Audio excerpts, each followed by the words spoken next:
What's up, everybody? Welcome in to some Saturday night football. Yeah, we're doing the NFL on Saturday now. I love it. Broncos and Lions. And normally I do the Broncos No Huddle postgame show. Unable to do it tonight because the Avs and the Nuggets both on and both on our stations. So no huddle postgame show tonight. So instead, I thought let's invite everybody in to do a watch along. So we've got Broncos and Lions about ready to kick off here. Um, Psyched for this game. Think it's really good. First question I want to ask you all and see what you guys think is: are we watching two playoff teams?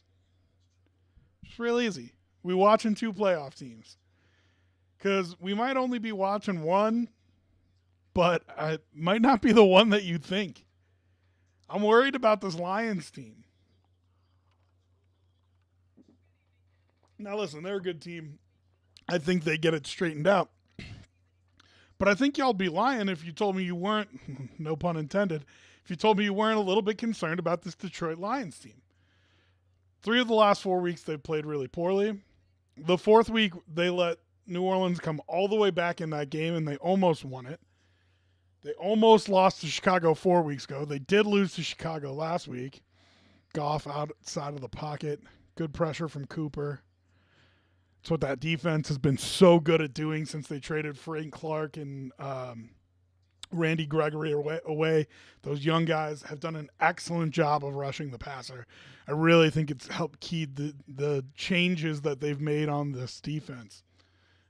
But I'm worried about this Lions team. I really am. I don't know necessarily that they are a shoe-in to make the playoffs. They now control their own destiny, or they did anyway because they played the Vikings twice. But all they got to do is win, man. Oh, what was that, PJ? PJ Locke with a little dipsy doodle, and you could have dragged Amon-Ra St. Brown right out of bounds, who I love, by the way. You could have dragged down Amon-Ra St. Brown right out of bounds, and instead you let him gain some extra yardage.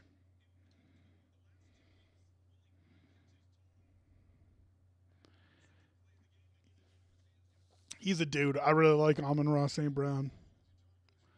Of course, we'll talk a little bit about what's going on around the league, um, including the games that happened today and the ones coming up tomorrow. What's up, Kevin? Thanks for joining us. I am actually watching on. Hit me up on social media, Kev, and I'll get you a link you can watch it on. Just let me know which one you send me a DM on, and I will. I'll send it to you.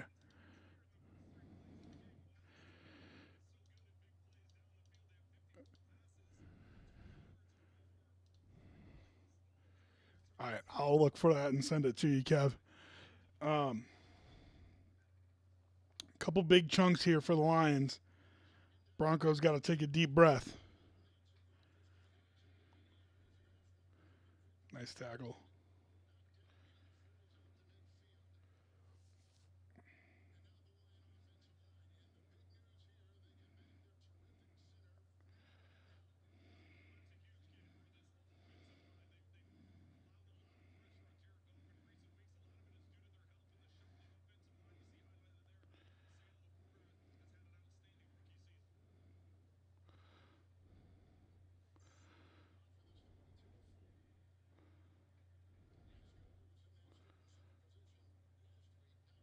Really?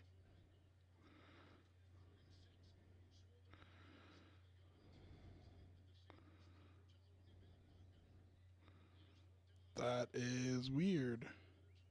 What's your handle on there? I'll find you. Can you not DM if you're not paying now? I don't pay either. I did at one point. Didn't really do much, so I stopped paying for it.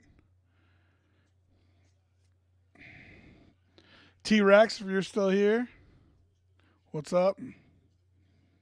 Broncos get the stop that they need. Detroit pushes down the field a little bit here, but you get a chance if you're the Broncos here to not only get the ball to start the second half, which I know, but You get a chance to score first as well because your defense holds up. So that's awesome. That's huge.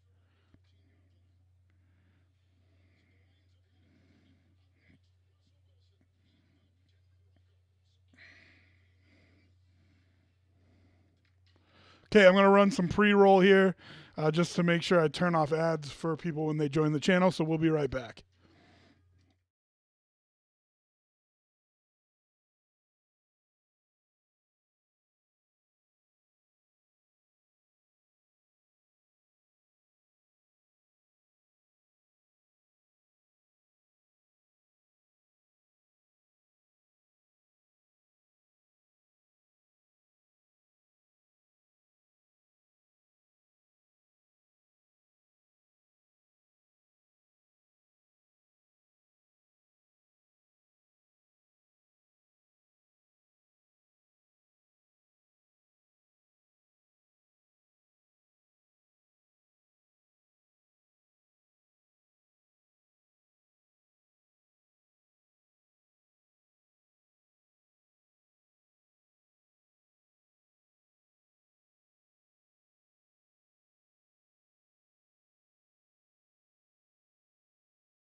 All right, everybody, welcome back. We've got everything up and running now. We're good to go. Broncos with the football, about to start here. Um, so I have Broncos plus 4.5 in this one. I really like that line. Um, the other picks I had today were Indianapolis minus 1.5 and Bengals, and I actually got that line at -1. I gave everybody -3 because that was the pregame line, but I got in a little bit late and got it at -1. Um, but both those came through for me. At worst, you got to push on the Bengals game. Oh, what a catch from Judy. Well, now listen, when you know you're not going to get smacked going across the middle, it's a lot easier to make that catch. But what is this flag? Oh, no. Oh, Sean Payton had his big play. The Broncos had their big play. Oh, no foul on the play. Let's go.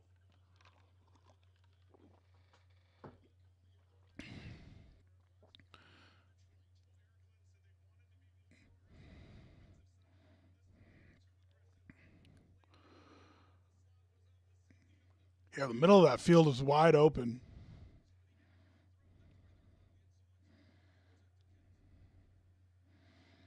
Broncos already in field goal range. Yes, that is going to be one of Judy's best routes. He just can't go alligator arm on it. Now there was no one around there to hit him, and there has been a few times where you wonder if he could have made a catch and doesn't, Kevin. So Mims, we're checking boxes. I think that's Columbus and Hastings. That's their thing. We're checking boxes. Reverse Mims, check. Hey, you get the ball in his hands, you pick up a first down. Nothing wrong with that.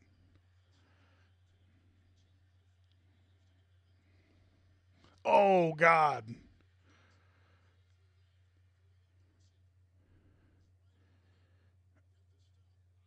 Yeah, that's what I'm saying. Like, I would run him that route every play if I felt like he was going to go for it, but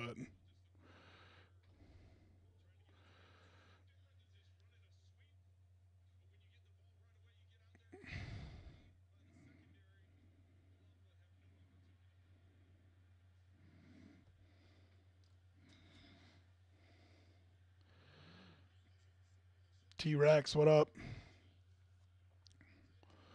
Whew. Oh,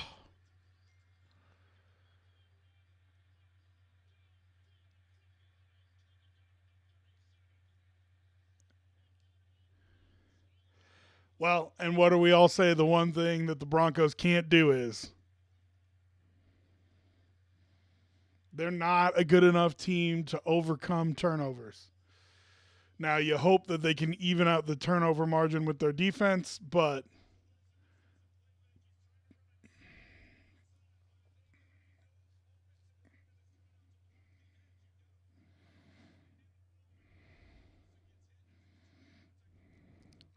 what a play from the Lions. They give up a big play and then get one right back.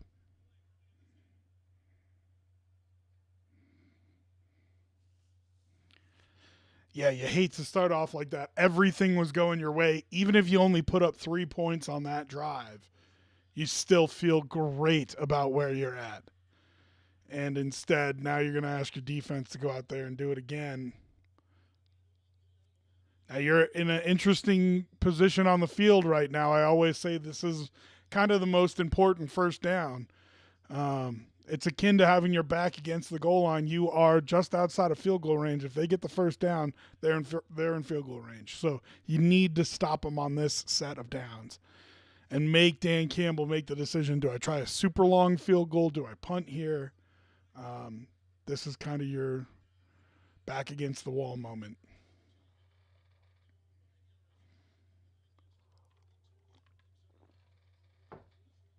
So third down now. And I think it's going to be like 7-8, something like that.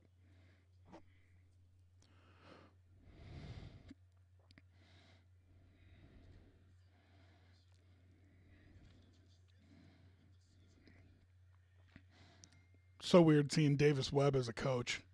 He was he was a backup for the Bills for such a long time. Oh, 3rd and 5. Nice. Nice. Excellent job. And now you put them in a position where they either have to punt or they got to go for 4th and 12 or whatever. Excellent job by that defense. I really like to think about a set of downs in that area like this is your goal line stand. You've got to make it stop. Ooh, he had Laporta coming open too.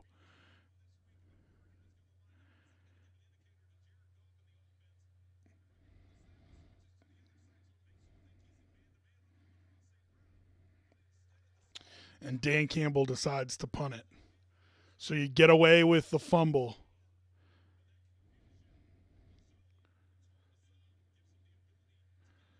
Man, some heart-stopping moments already.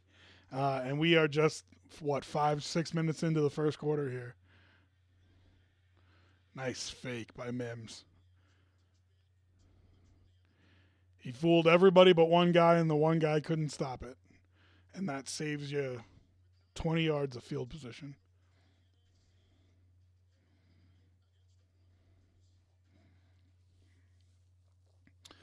All right. So what a day for games. We've got a ton to talk about with the playoff picture, but we knew that was going to happen. Um, just some madness going on around the league. More big games tomorrow, so let's pull those up and see what we got coming up.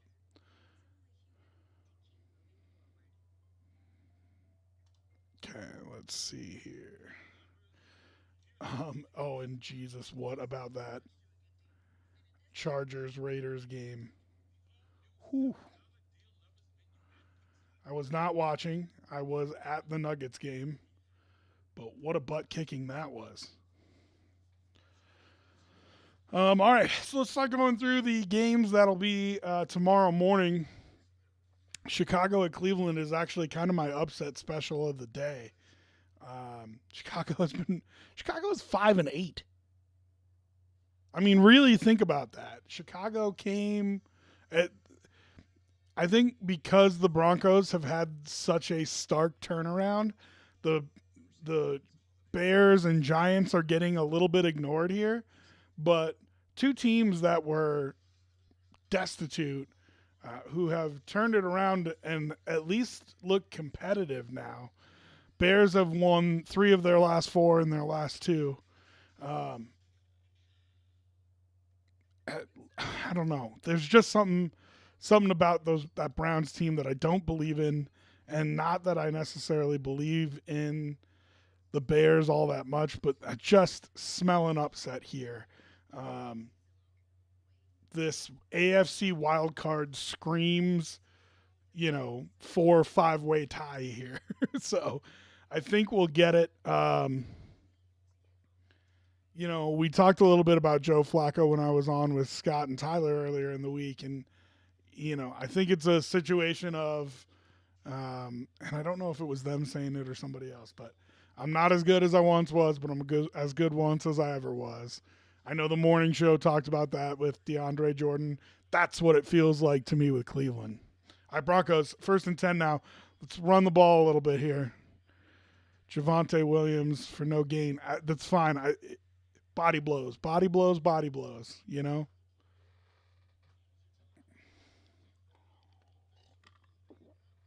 I really think this is what this team does well, is run the football. So even if you can't necessarily, pick up 4 or 5 yards a clip with it to start off with, I'd like to see Sean Payton stick with it. We'll see. You already have Russ making. I mean, it wasn't really Russ's fault, but you already have Russ with 1 bad turnover, almost 2. So, you know what I mean? Want to get that running game going just a little bit.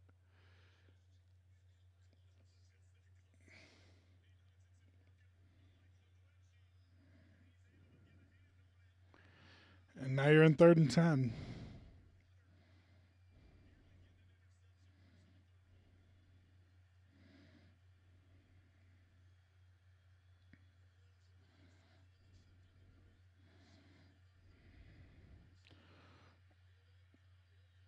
Where are you going, Russ?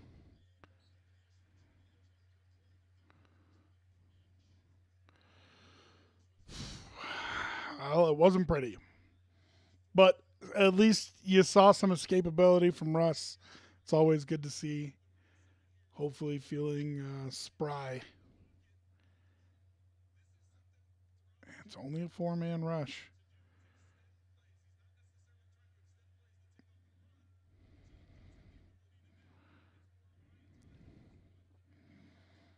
Need a good punt here.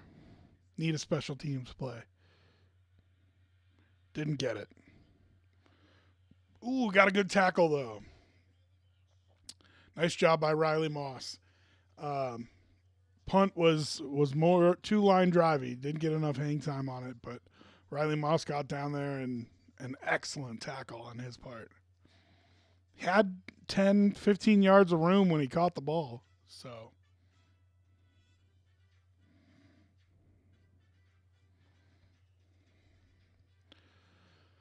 all right, what's next? Oh, Tampa Bay, Green Bay tomorrow. In I was going to call it a de facto elimination game, but you could win the NFC South with 6 wins. Who knows? So Green Bay definitely has to get off the snide a little bit. Yeah, I couldn't tell if it was a drop or not, Kevin, to be honest with you. Um, I don't think he was throwing it to Judy, to be completely honest. I think he was throwing it to Javante standing right at the sticks, and Judy thought it was for him and cut across. But I don't know if it was a drop or if he just got a hand on it or what. Um, so Judy might have been like, oh, I got to try for this ball, but it wasn't for him. Yeah, we know he's a Hawkeye, Kevin. We know. We would have liked the Hawkeye to contribute more to the defense than he has thus far, but I'll take solid special teams gunner. So Tampa Bay at Green Bay, Battle of the Bays used to be a big deal. Used to be a division matchup. Um, give it. He gets a year from me. That's fine. I'll give him a year. Um, for Tampa at Green Bay, I really think Green Bay has to win this game if they want to stay in it. There are a bunch of teams right underneath them in the NFC. There are a ton of 6 and 7 teams and a ton of 5 and 8 teams. And so if you want to be uh, securely in a playoff spot, especially after a bad loss last week to the Giants, big game for Green Bay. I think they got to win it. Tampa, if you want to put your foot down in that division, man, you can start pulling away a little bit here. Let me pull up those standings. I think they're tied with the Saints right now. Falcons, Saints, and Bucks all tied at 6 and 7. So, you got to pull away a little bit here. Got to keep winning if you're Tampa.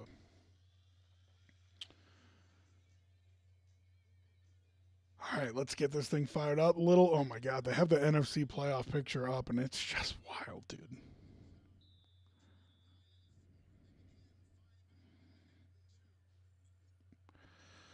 All right, Broncos has to keep playing. Broncos D has to keep playing great. No big plays here. Make them earn it.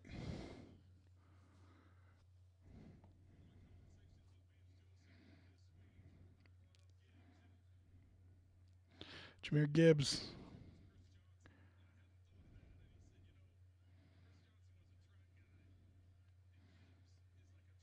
They're talking about him in comparison to Chris Johnson. Definitely similar body types. I can see that for sure. And the speed is no doubt there.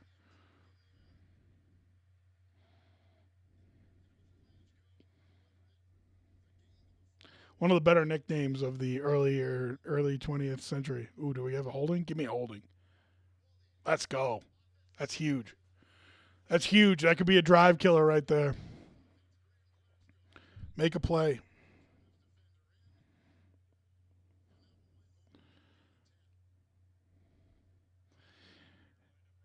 If you're in here right now, I want to know if you think we're watching two playoff teams or not. That's the first question I had for y'all. Are we watching two playoff teams? Because I'm not sure, man. And it's not even the Broncos that feed that entirely.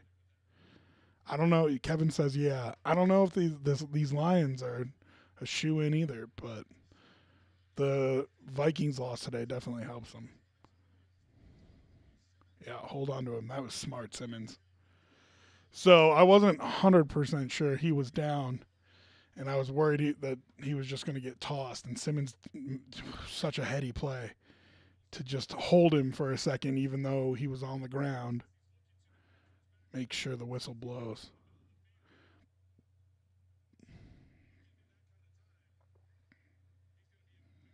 Yeah, he wasn't down. Smart play by Simmons.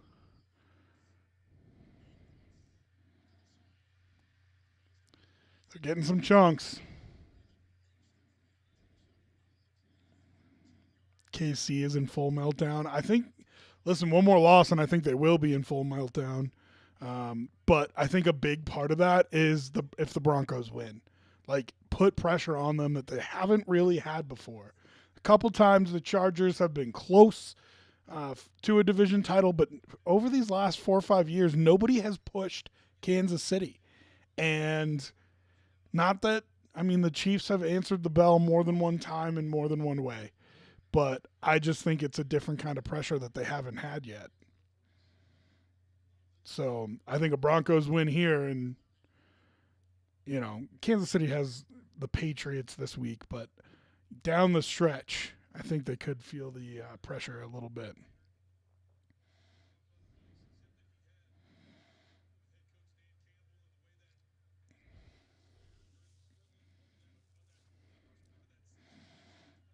Come on, big play here.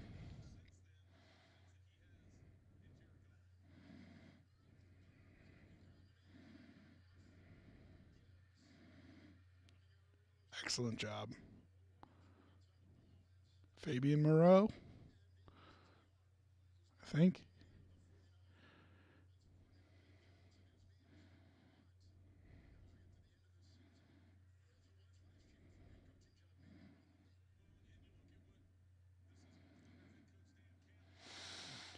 Okay, now you're not quite up against the field goal line for downs, but you're back in that area of the field that I say all the time. You got to get a stop here if you want to not give up points. Oh, he almost got you for 5.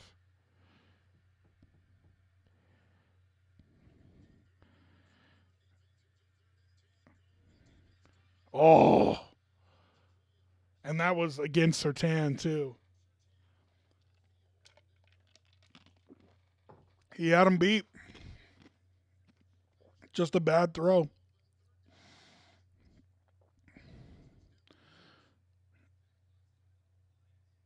Man, that's tough.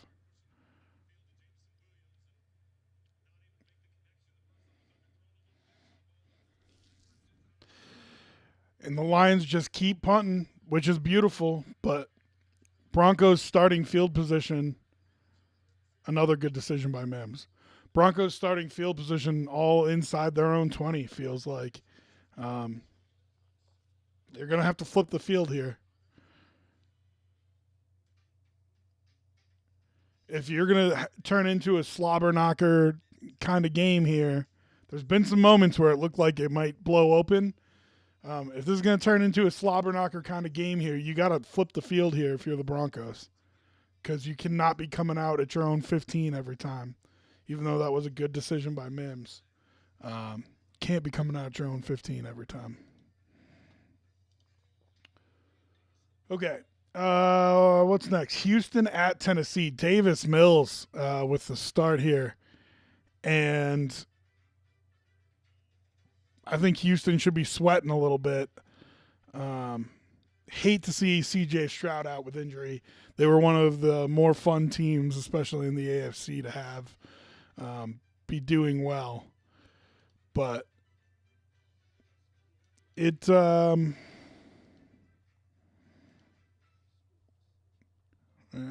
on, I got some stream stuff going on. Okay, let's get that fixed. Okay.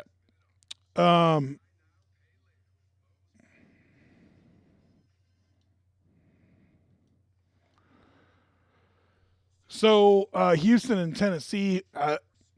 Tennessee's got to be feeling good coming off that Monday night win. Games at home. And really, the biggest question with Tennessee is just Will Levis. Like, is he a dude or not? He's had moments. His first game and his last game are the two that come to mind. In the middle has been some really poor performances. So it'll be interesting to see long term what Will Levis looks like.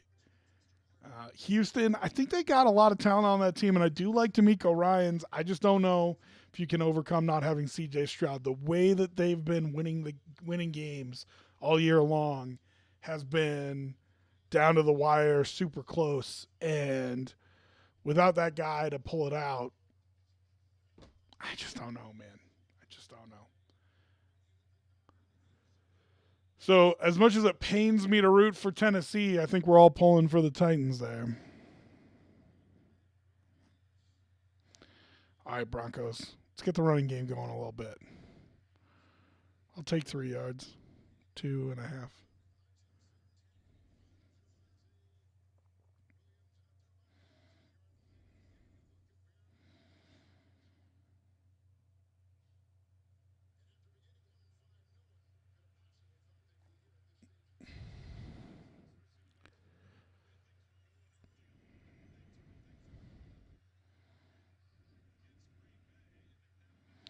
Broncos, I think, only move over top of Houston.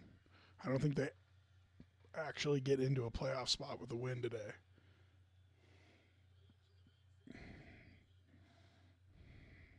There you go. 2.5 yards, 2.5 yards, and now you're in third and manageable. You just call that third and long? Hell no.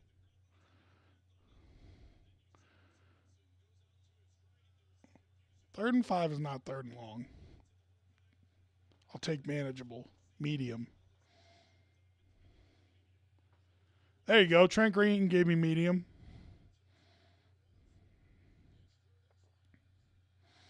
Look to use your legs here, Russ. You don't have to throw for this. Look to use your legs.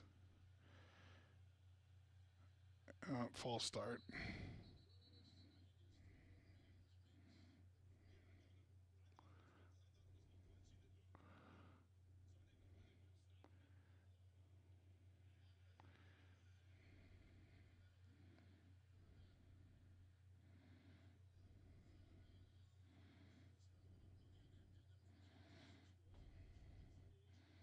Yeah.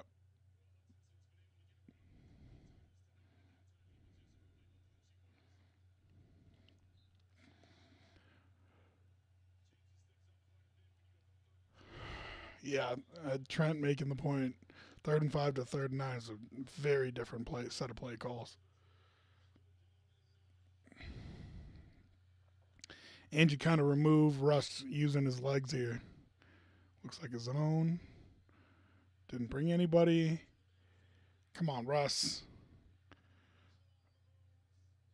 Oh, Cortland, nice catch. I wasn't sure that he caught it. Excellent job by both of them, Russ and Cortland, and the offensive line, too.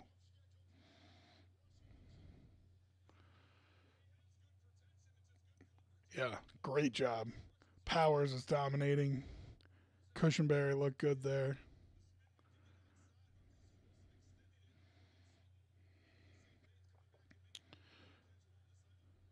Flip the field, flip the field, flip the field. There you go. 5-yard run. Keep at it, Sean. Keep at it. Keep running the ball.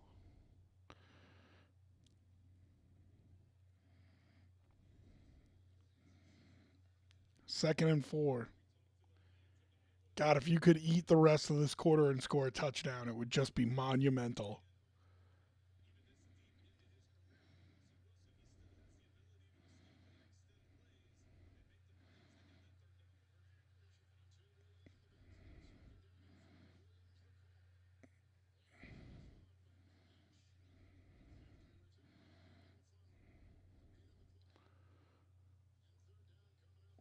Okay, so 3rd and 4, same thing.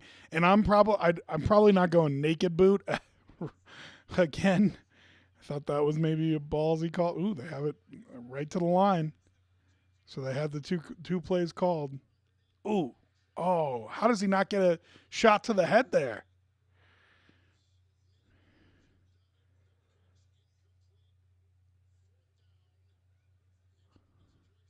How does he not get a shot to the head there?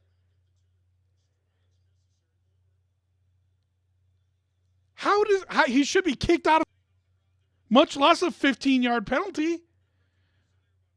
What are we talking about here? Anyone else see that? Am I the only? The announcers aren't saying anything about it. He literally hit him square in the face with his helmet.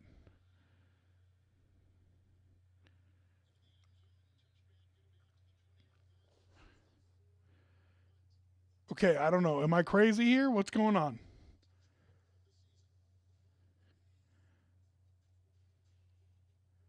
Just not even a mention of it. Oh my God, he hit him right in the face. Kareem Jackson would have been suspended for that. Now listen, I'm not a big fan of when Bronco fans say that all the time, but it's true there. It absolutely would have been a suspension. Wow, that is crazy. I mean, violently hit him in the head.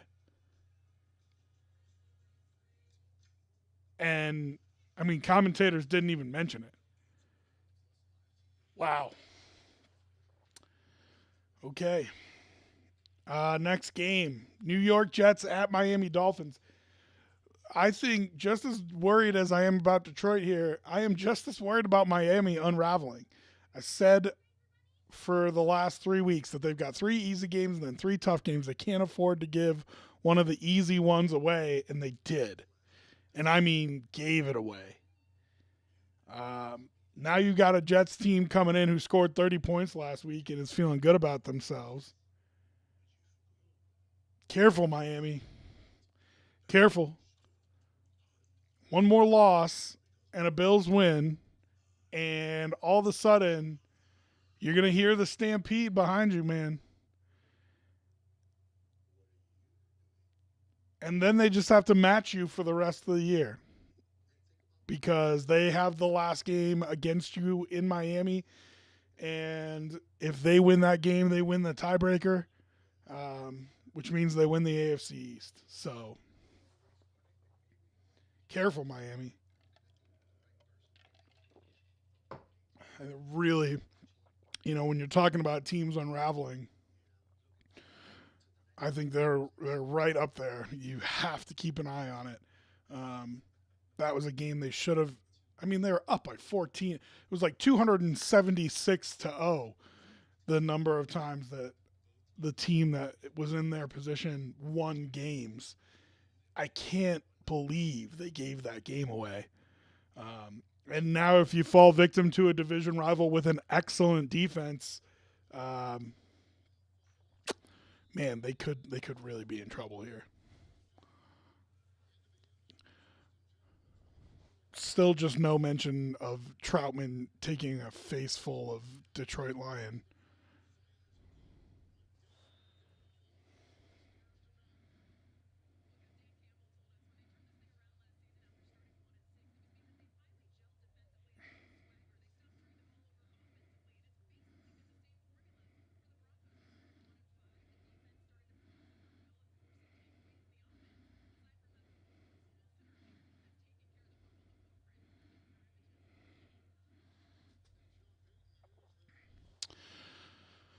All right. Well, you did flip the field at least. If your defense, well, they already gave up a first down.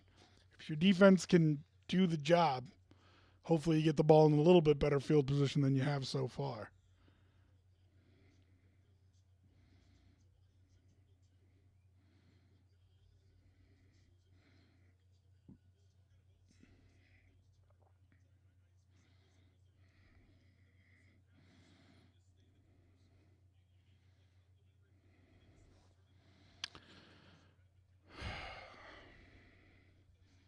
Goff with a laser beam. Small window for him to put it in there.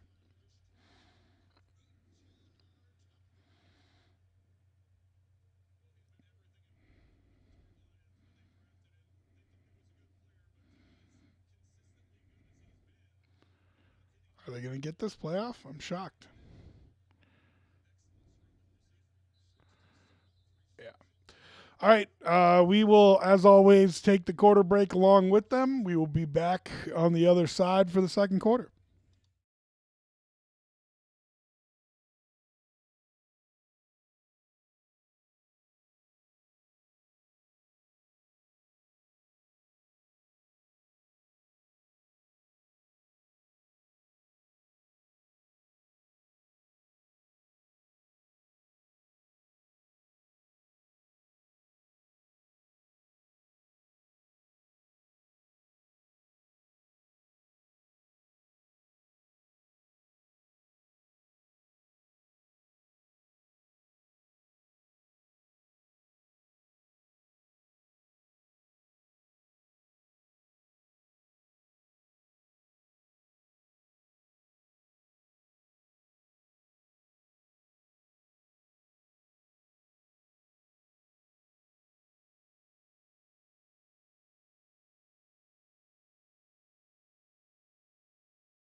All right, everybody, welcome back.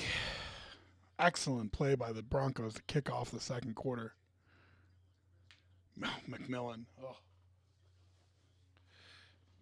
Jaquan McMillan has been everywhere, and now he's in the backfield making tackles on run plays. Get out. I love him.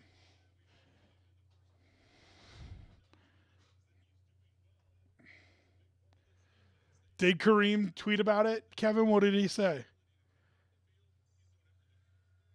Like that, I just tweeted out, like that play is the exact reason that you have the rule in there, right? If you're not calling it a catch and a fumble, that means that he was a defenseless receiver and took a mouthful of Lions helmet. And like, oh, but he's not Tyreek Hill or something like that. So he doesn't get that kind of protect. You gotta be kidding me. I mean, absolutely took a face full of helmet to helmet action. Yeah. Well, he's right, Kevin. Get him. Oh, man. Goff just escapes and ends up getting the first down. That's brutal.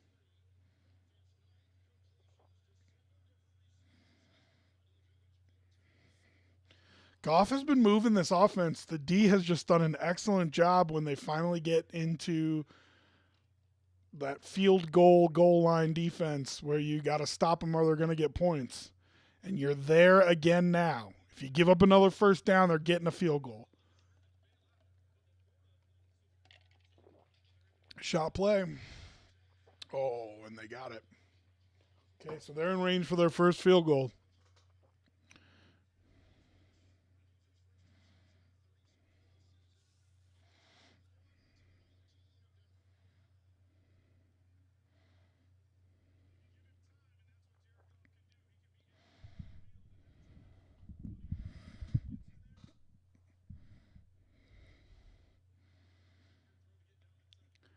You got to hold them out of the end zone. I really believe. And I wanted this Bronco team to jump on the Lions early because I wanted them to feel nervous about what they were doing. Wow, Laporta just juked him out of his shoes. Josie, not great, buddy.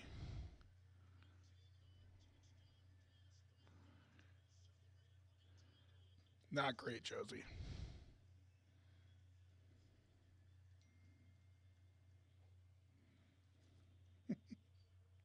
Is this the only reason that you watch games, Kevin? Like, it's the only joy you get out of the NFL?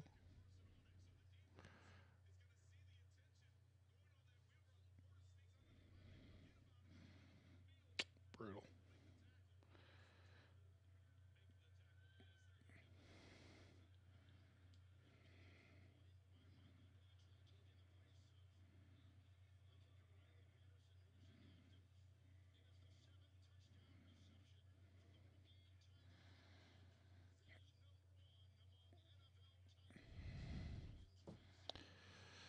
That's tough for the Broncos. You had several opportunities to get in the lead here, including an excellent first drive. Your defense had been playing well, and all of a sudden you're down 7-0. Um, just tough, real tough. Not how you would have wanted that game script to go. Talked about it all week long. You wanted to come out and jump on this team who had been playing poorly and make them have a little bit of anxiety, and instead, you give them the exact opposite. Tough. All right, our next game, Kansas City at New England. I mean, Kevin mentioned it. Is Kansas City in full-on meltdown mode? With a loss to New England, they will certainly be in full-on meltdown mode. Was New England's last game that Pittsburgh game? Feels like an eternity ago, but that's what it was. So New England coming off a win. Who knows? Bailey Zappi goes in there and lights it up, huh? Let's do it. Why not? um,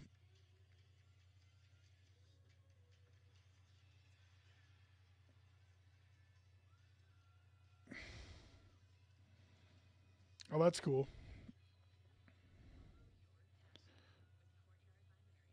That's very cool. So he played right close to you then.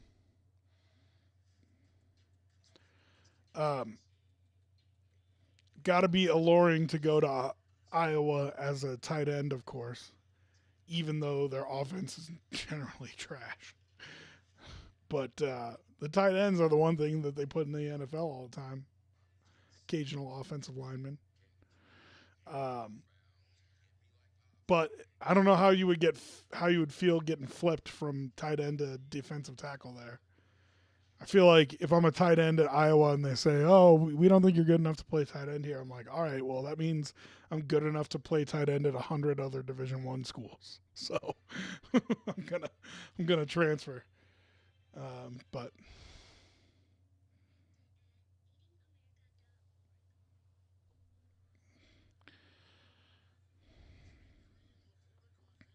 nice job by the Lions offensive line.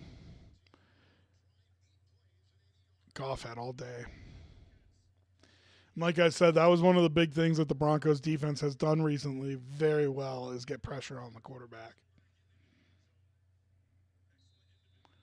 Oh, I believe it. I believe that's what I'm saying. Like if they tell me at Iowa, we don't think you're good enough to play tight end here, we've got better options. I'm saying to myself, yeah, I could probably go play tight end at the majority of other schools in Division One. So I don't know that I willingly flipped to DT. He must have been excited about the change because he probably could have gone somewhere else and played tight end.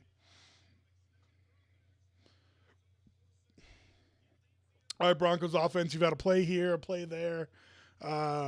You've run the ball okay here and there. You got to put a drive together here. Even if it's just three, got to answer with points. Um, I think it's an important drive. Set the tone for the rest of the game here.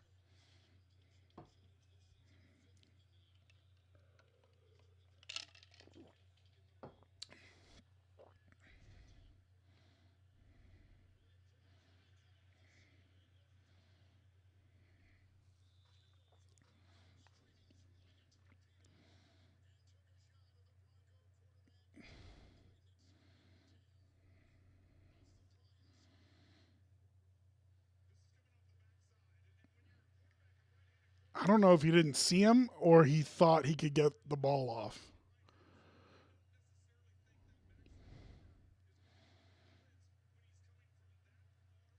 Nice job on the tackle, too, though. Not get a flag.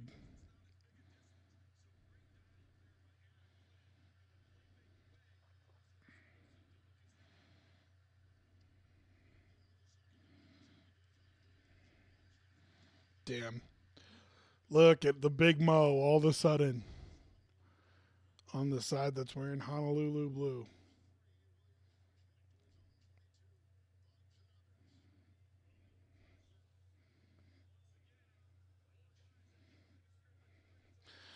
Javante Williams stiff armed a guy into the crust of the earth, so that's cool. But there were three other guys there to tackle him.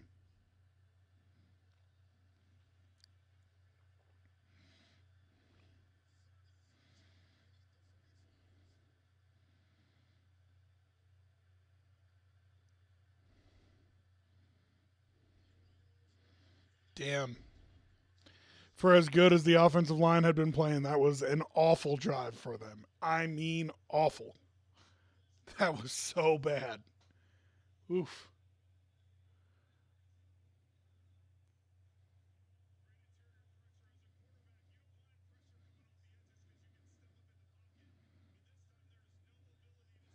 Ben Powers got worked.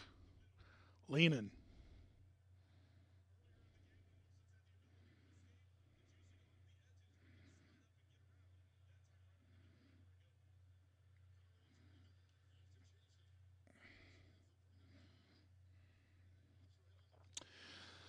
Listen, if you told me that I needed somebody on the Broncos to make a play and change the momentum, I wouldn't have picked the offense. So let's see if the D can make a play here.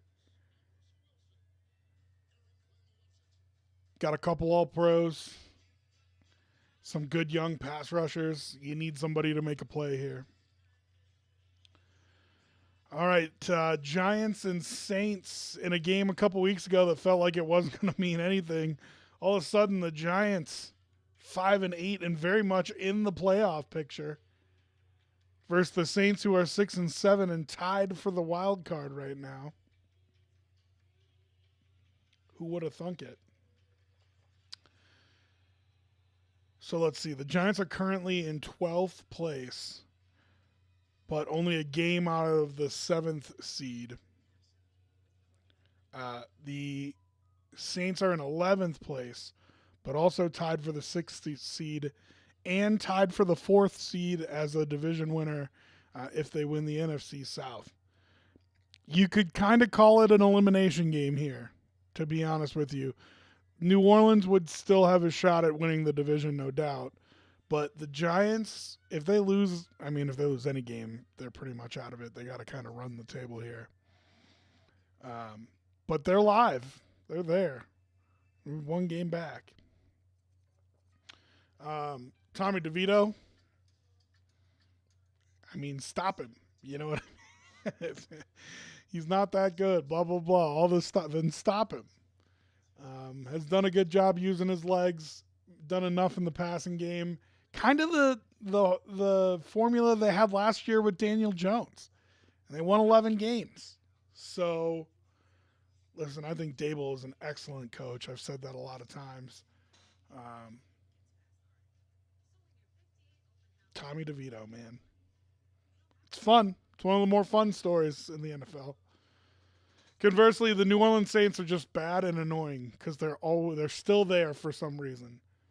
But I just don't think that's a good team by any stretch of the imagination. Their defense is good, but it's the most I'm willing to give you. I like Chris Olave. That's pretty much it. Oh, free rusher.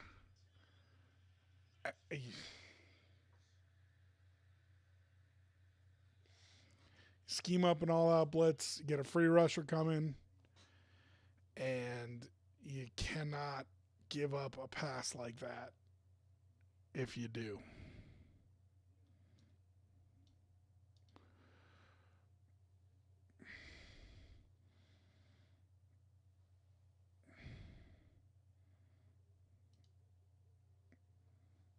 What are we doing here?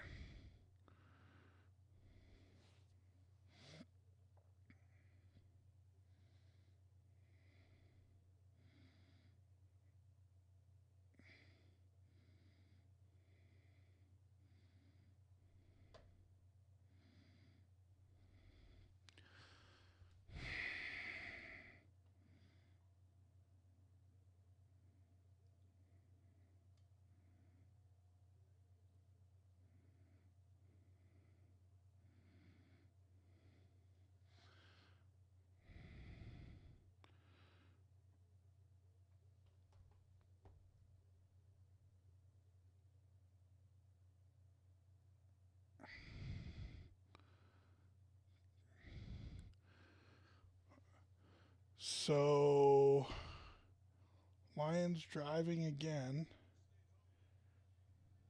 but an excellent play on first down. Okay, so what did I miss? I missed some long play, but that's what happens when you stream these games. Oh, you can't get juked out of your shoes like that. It's the second Bronco defender that got juked out of his pants. Who was that? Fabian Moreau? Yeah. Brutal. God, that's awful. I know. Playing in the NFL is hard, but there's only so many people that get to play in the NFL, and the reason is because we expect you to make tackles like that.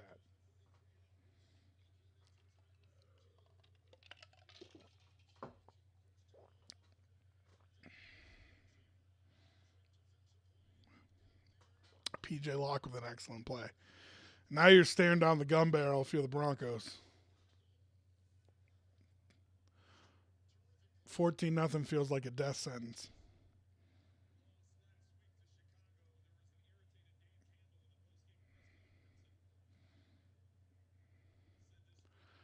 You do get the compressed field down here. A little bit easier to play D. Second and goal. touchdown. Jahmyr Gibbs. It's tough.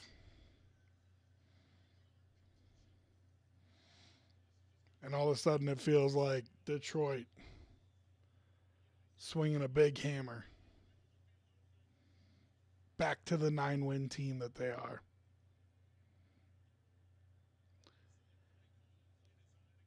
You had Jared Goff with a free rusher in his face, and like you hope that that's where he starts making mistakes.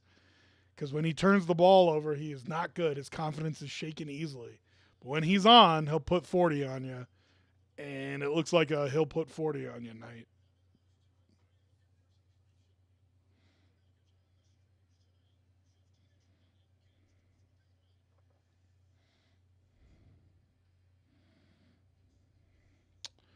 Brutal. So yeah, just to wrap up, Giants and Saints. It's not going to be one that I have on, but keep an eye on Red Zone and see what's happening there. Um, you know, Atlanta at Carolina. Unfortunately, every game these NFC South teams play, save for Carolina, matters because they all have a shot at the division here. Another one I probably won't be keeping a close eye on. But if Atlanta wins, let's get some teams to above 500 to win that division. That'd be great. Um,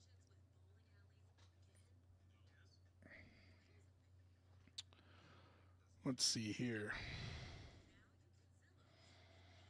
I'm interested in the Chicago Cleveland game just because I think it's going to be a good game.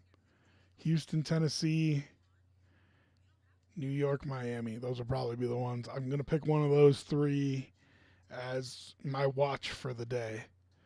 Of course, I'll go through and pick every game against the spread tomorrow morning, 9 o'clock. No Sterls tomorrow. Got to take the kid to a basketball tournament. So it'll be a quick one. I'll run down all the games and give you my picks. Um, yeah. Yeah, I think probably Chicago Cleveland's going to be the one I watch. Even though New York and Miami is in my division.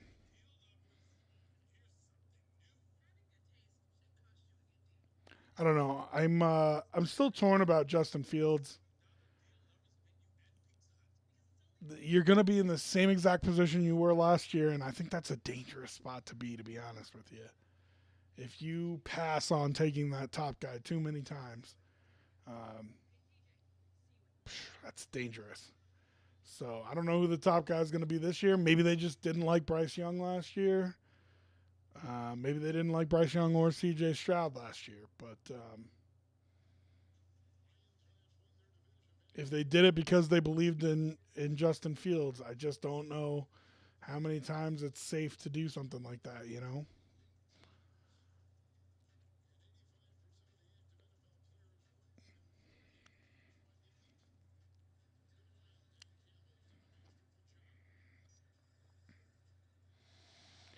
All right, 8 minutes, 15 seconds, and it's 14-0 Detroit. And remember when I said you needed points on the last drive? You better get it together right now. You do have the advantage of getting the ball first in the second half. I know Broncos are terrible. That's for some reason on the first drive of the second half, but you got to be looking at getting two more possessions this half, this one and another, so you can try to double up and score before the half and after the half. It's got to be your plan.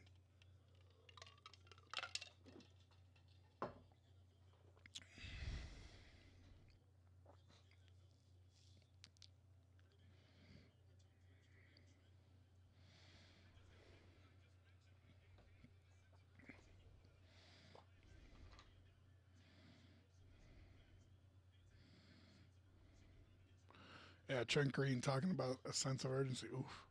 Jaleel outran it. Nice. Yeah, Trent Green talking about having a sense of urgency, and I think that's totally right.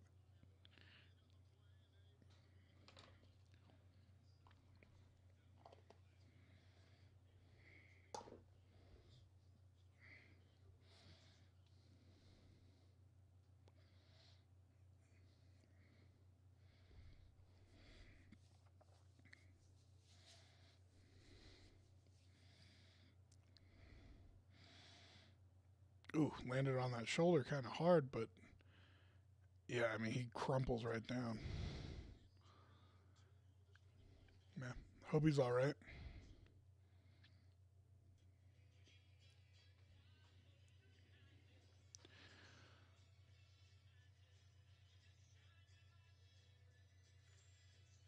All right, we can start going after the afternoon games so that way we can talk about what we have already seen this weekend in the second half. Commanders at Rams. Listen, nobody's out of it. Nobody's out of it in the NFC except for the Panthers. Commanders 2 games back of that final playoff spot. Um, but they're one of the teams that I think you can call dead. Rams currently sitting in the 8th spot at 6-7, but they are tied for, of course, the 7th spot, the last playoff spot. Um, all these 6-7 teams are also chasing the Minnesota Vikings, who lost today, and even their record at 7-7. So, all these 6-7 teams, if you get a win, you're not only tied for the 6th spot, maybe, but also for the not only tied for the 7th spot, maybe, but also tied for the 6th spot. Um, so, Minnesota slipping up earlier today was huge. Um, Rams have an okay end of the schedule. Commanders, Saints, Giants, and then Niners. So the Rams can get there. They need to win at least 3 of those, I think. And that includes this game that they got coming up against the Commanders. You know, easy schedule is no good if you don't take advantage of it. Granted, it's been a different team since Matt Stafford came back. Sam Howell's been decent, but they traded away a bunch of talent. They still have a bunch on the offensive side. That's why, you know, I'm not surprised Sam Howell's I think he was leading the league in passing yards. But you always, let's see, he's 5th in the league in passing yards. About 150 yards behind Tua. Um,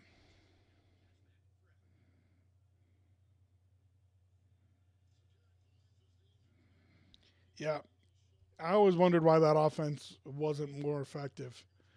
But maybe you just need a new trigger man. And the way that the draft is going this year, um, could end up pretty high up there. Everybody's got a couple 3 wins here. Um, Washington, you could end up in range to take a guy like Drake May or Michael Penix or somebody like that. Probably will be able to get Michael Penix no matter what. But oh, you had the first down. Oh, Jaleel, you had the first down, man. Put your head down. Commanders currently drafting 4th. Panthers, Patriots. Panthers pick is going to Bears. So Bears, Patriots, Cardinals, Commanders. Probably all 4 looking to take a quarterback.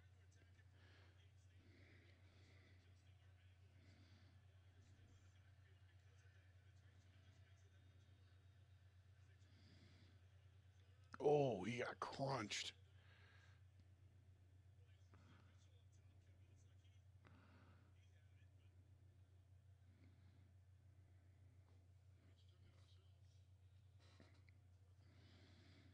Oof.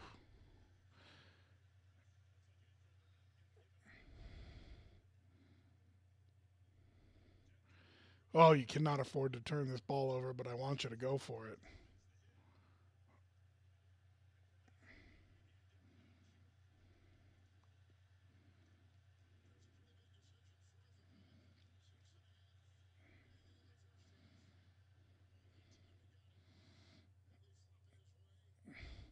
Yeah, like handstanding his way to a first down, a huge play.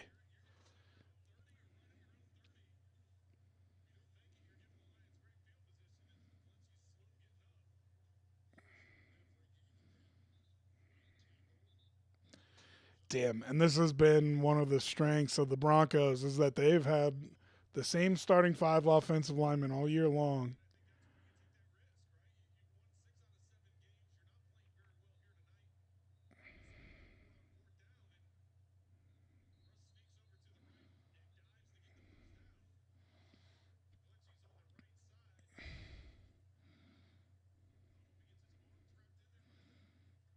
Just looked like he just took it right on the shoulder.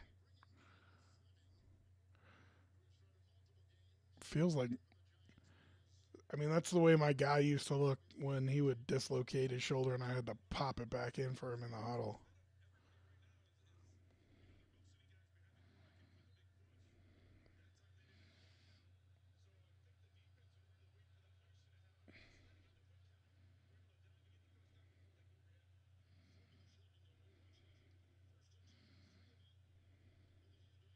Oof.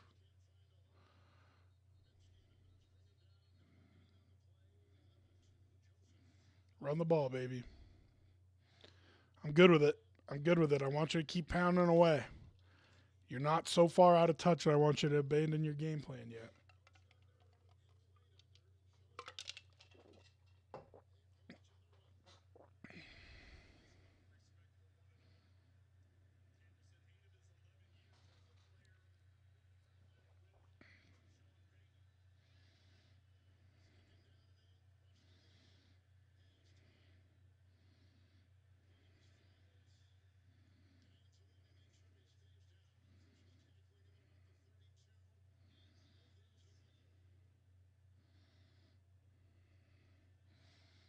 Him going down like that just always makes me hold my breath.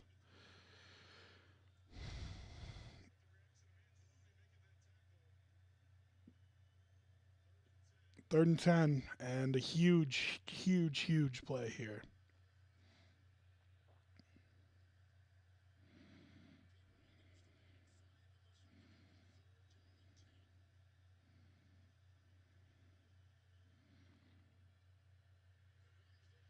What are you doing, Russ? I mean, even if you don't have anything, you got to keep full speed. Now you got to punt it away. Now, listen, if I'm Sean Payton, my thoughts are I need to get the ball back before half. Do not let them run out the clock here. Even if, God forbid, they go down and score a touchdown, can you get 6 before half and 6 after half and make it a football game again? Of course, you don't want to do that. I'm not saying that you want to do that, but even better, can you get a stop, go down and get 6 and go get 6 at the second half, and that's, then you got a tie football game, which is why you do it. It's why you defer. Can you back-to-back possessions? It's like getting a turnover. You know what I mean? Um, so Broncos are still in this. A stop here would be real big, but you have to figure out how, even if it's just points, even if it's just a field goal, you have to figure out how to score before half. But call that Broncos D, man.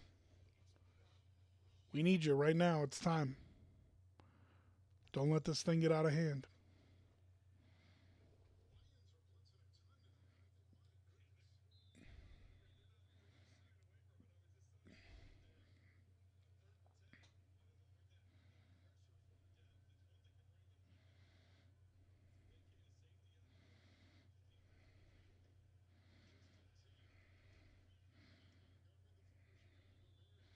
Second and 9. And I'm thinking about using my timeout. I'm probably holding on to it on first down with 4 minutes left. But if they run it on second down again, I'm going to use one of my timeouts here.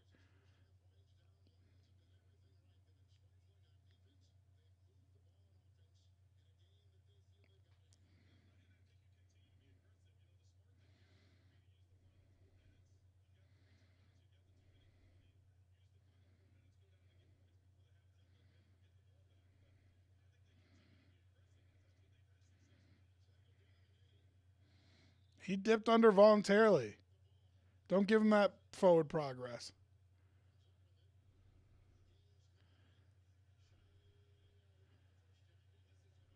He gave it up himself.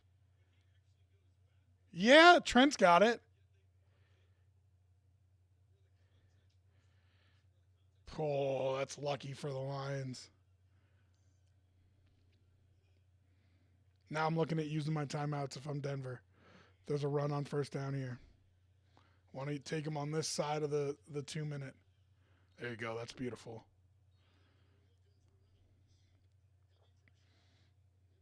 Incomplete pass, 3 minutes left, 3 timeouts. You should be able to get this ball back.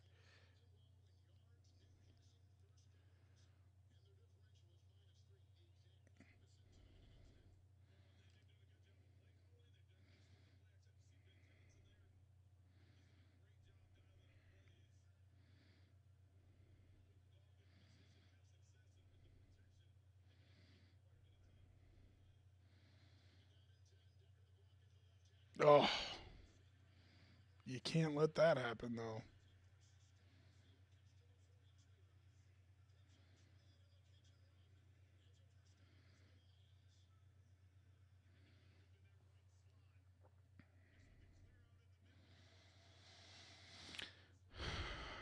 Okay, you're in that field goal line here. This is the area of the field. If they get a first down, they score. Might anyway.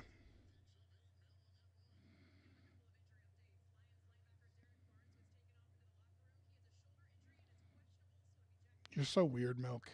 I just don't even know what to do with you.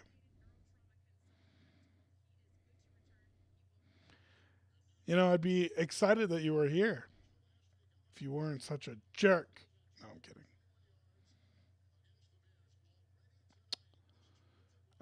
Yeah, I saw that Bowl Mania starts today. I did not see what's going on tonight. Morning games weren't great, so I watched NFL instead, and I knew I'd be watching Broncos Lions, so I didn't take a look at the evening schedule.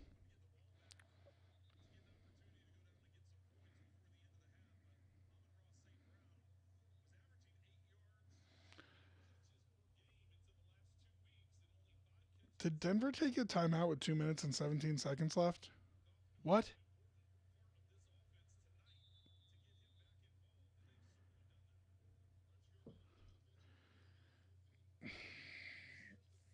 What a waste of time and timeouts.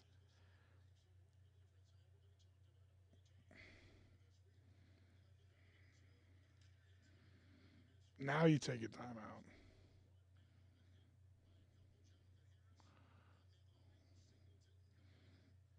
Why would you let it tick down to the 2 minute here?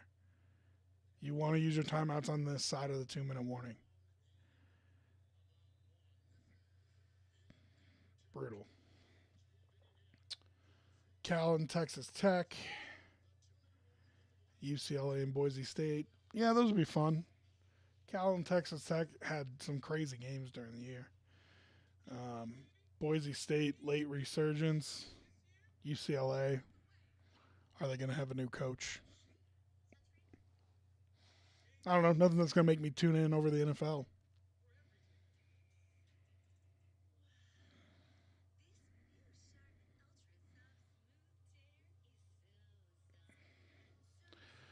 All right, so I've really disliked the Broncos' clock management, but you got a big 3rd and 1 coming up here. If you can stop them, you hold them to a very long field goal try. Which, if they miss, you're in business. But you got to get the stop on 3rd and 1 first.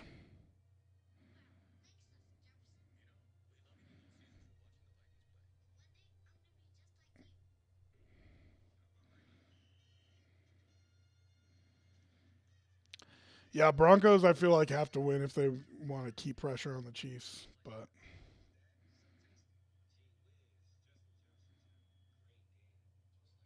Lions need this one too, man. They've been falling apart. And even though the Vikings lost today, just for their own psyche, I feel like the Lions need this one too. It's a big game.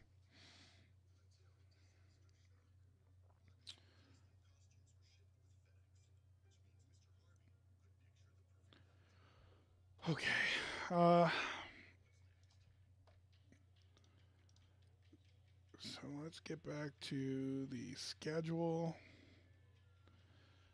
One thing that we haven't talked about yet is Brandon Staley getting fired, which, sure, I never like to see people lose jobs, but he's probably earned it. Um, but that being said, it's a very attractive job opening. I mean, there is talent upon talent upon talent on that defense. And even if you don't think Justin Herbert is elite, he's still a good quarterback. I just don't think anybody would even say that he's not a good quarterback. Um, so I just think that's a very attractive job. Tough because you play probably 15 road games a year. Um, the way that state, oh man, Broncos give up the first down. Um, Tough because you play 15 road games a year. You know what I mean? It's very few home games that there's not more fans of the opposing team in the stands than your fans. But get to live in Southern California. Ton of talent on defense. A little bit of talent on offense. Good quarterback. Oof, that looked like it hurt.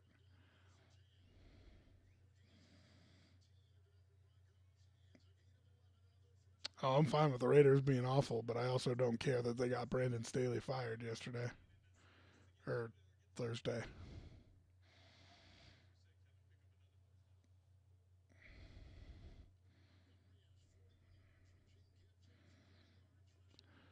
So the Lions are definitely going to run out the half now because the Broncos are just, what are we doing here?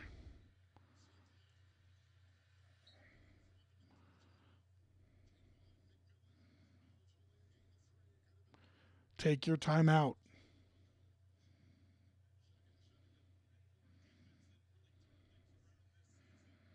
You're just letting them. Ugh. Clock management has been awful for the Broncos. Did they just burn a timeout?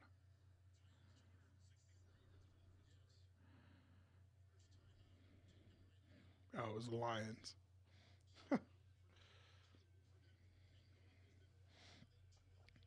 Man, the clock management really bad. Defense not been good. Clock management worse.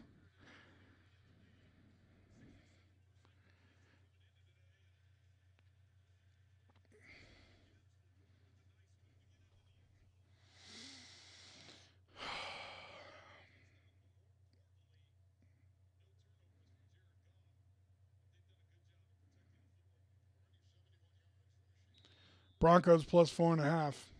Not looking great.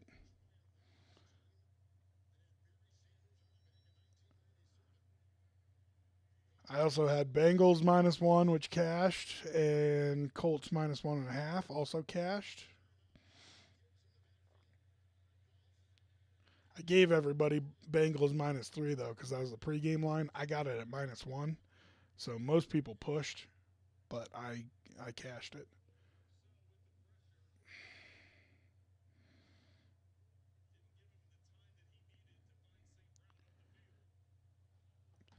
I might double down on the Broncos though.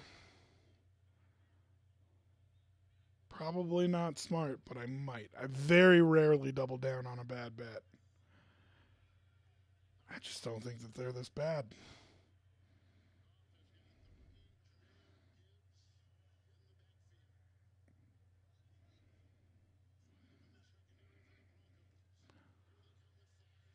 Wide open touchdown.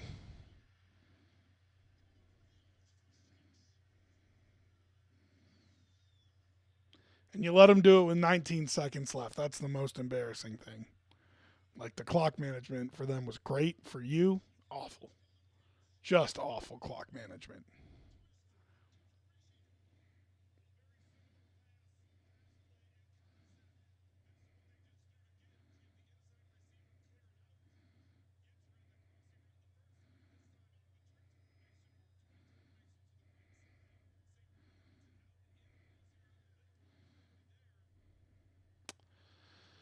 'Now you're down by 3 scores.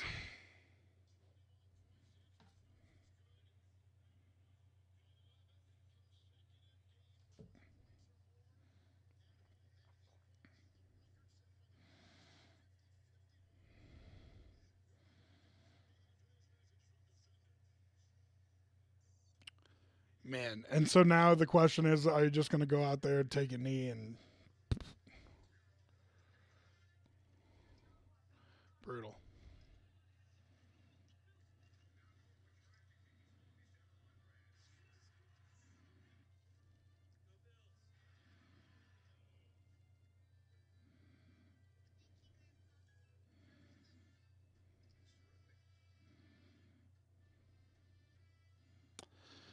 I do love that Bills commercial. You know it.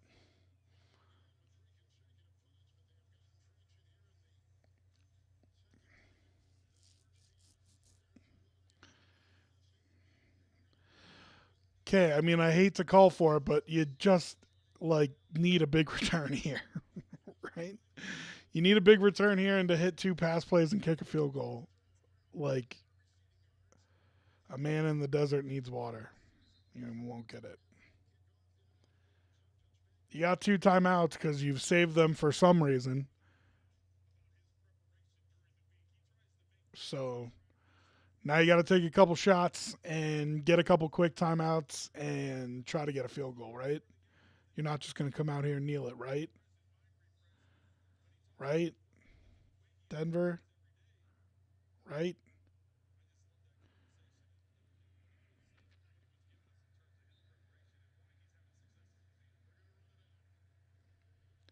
Brutal. Absolutely brutal. Not even close, Smoke Man. So if Denver doesn't win this game, they're out of playoff talks. Not even close. Their last three games are against the Chargers with Easton Stick, the Raiders with Aiden O'Connell, and the Patriots with Bailey Zappi. They can absolutely win their last three games and make the playoffs. So they are not even close to out of it. Um, in fact, a lot of talk in Denver was how this wasn't one that you had to have this week. Um, so, but man, that was a bad half for sure. I'm gonna think about betting the Broncos plus 20 something, essentially betting them to win the second half. Um, Detroit likes to let teams back in the game. I don't always like to double down on bad bets, but I might do it here. Um, yeah, I mean, listen, they're going to have to go out and win those games, but I'm just saying they're not out of playoff talks. They can absolutely win their last three and make it in. So you said, are they out of playoff talks? I said no. All right. We will take our normal halftime break here, go grab a drink, grab a snack, and we will be back for the second half. And I will mull over and let you know if I bet the Broncos plus an absurd point total, essentially to win the second half. So I will let you know that coming up. See you in a few minutes.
All right, everybody, welcome back for the second half. Just watch the kickoff go through the uprights. Hit the uprights. It's close. Listen, Broncos need to drive right down the field and score.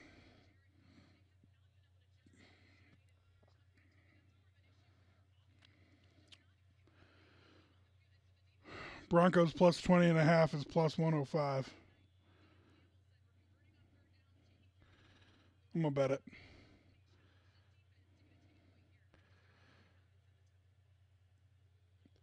I'm going to bet it and bet that they win the second half. Lions have let teams get back in. Broncos have been resilient. I just don't think they quit. So, running the ball.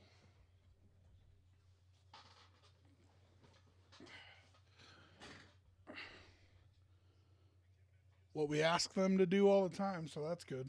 Means they're not abandoning their offense.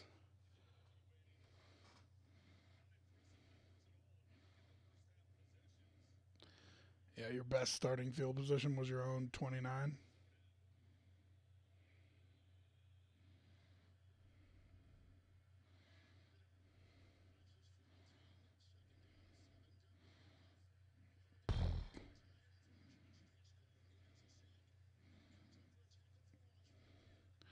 Third and 13. Brutal. And their awful first drive of the second half strikes again.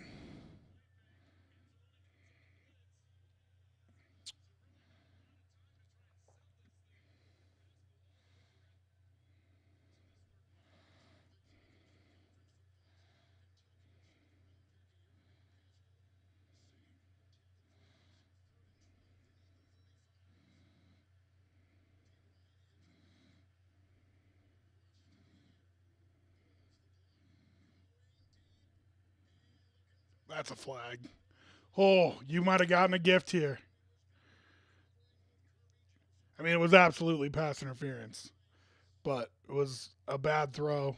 I doubt he meant to underthrow it that much.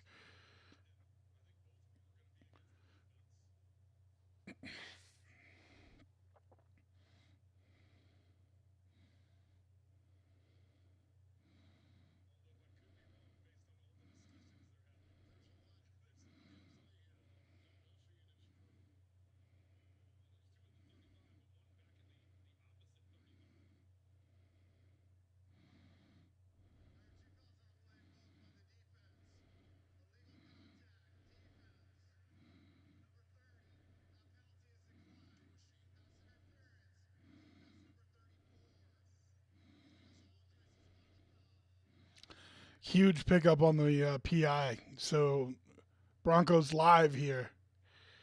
Got to go down and score immediately, right? If you really want to talk about being in this game, you got to string together two scores. And so it's got to be score, stop, score.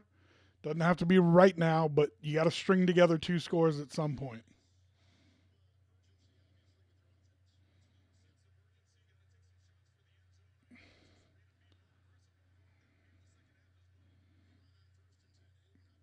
I like that they're still running the ball.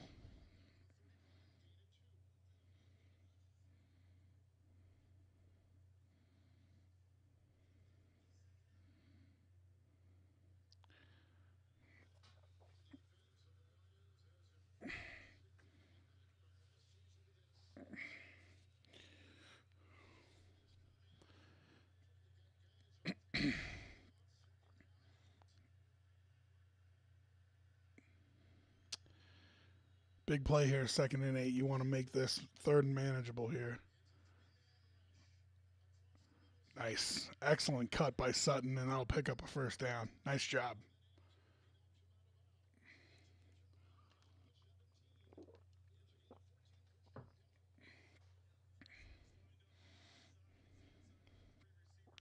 Nice little dip in fake there from Sutton. He gives him a leg, takes it away, gets a block from, who is that, Troutman? No. I don't know who that is, 85. Gets a nice block, picks up the first down.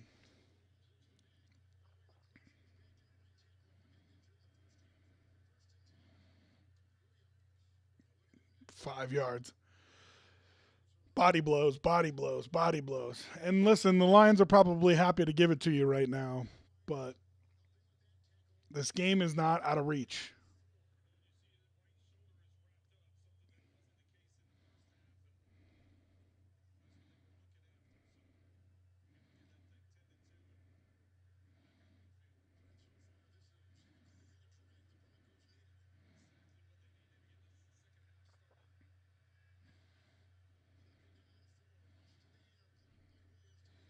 Oof.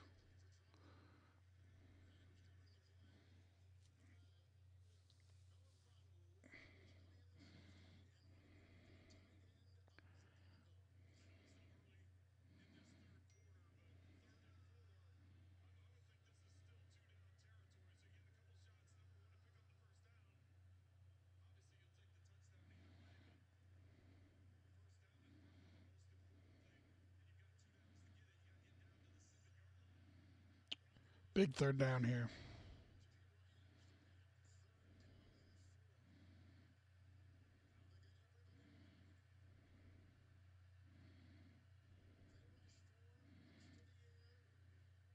Nice play call. I don't know if that's a check or a play call, but they must have noticed them off in that situation.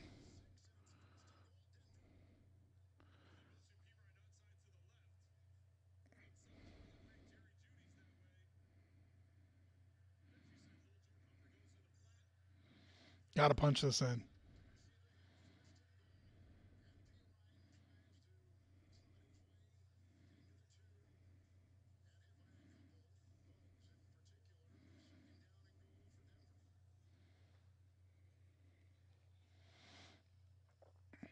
I don't want 3 straight runs here, but maybe that's what you're going to get.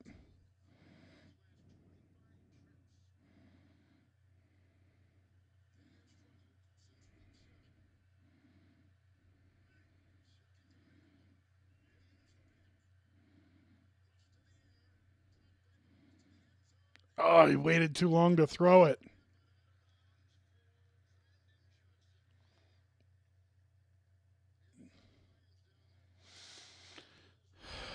If he would have pulled the trigger right away, Johnson was open. He just waits too long to throw it. The defender can get there and push him out of bounds. Again, easy to say from a chair, I know, but just telling you what happened.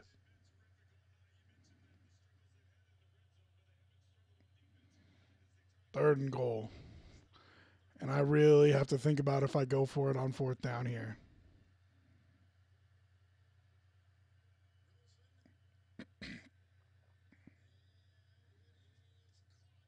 Did he catch that? Little Jordan Humphrey with a hell of a catch. Hey man, that's exactly what the Broncos needed. That looked like Cortland Sutton, to be honest with you. I was waiting to see 14 roll over there. Um, but heck of a job by the Broncos, aided by a big PI call. But you got to take the shots to get those.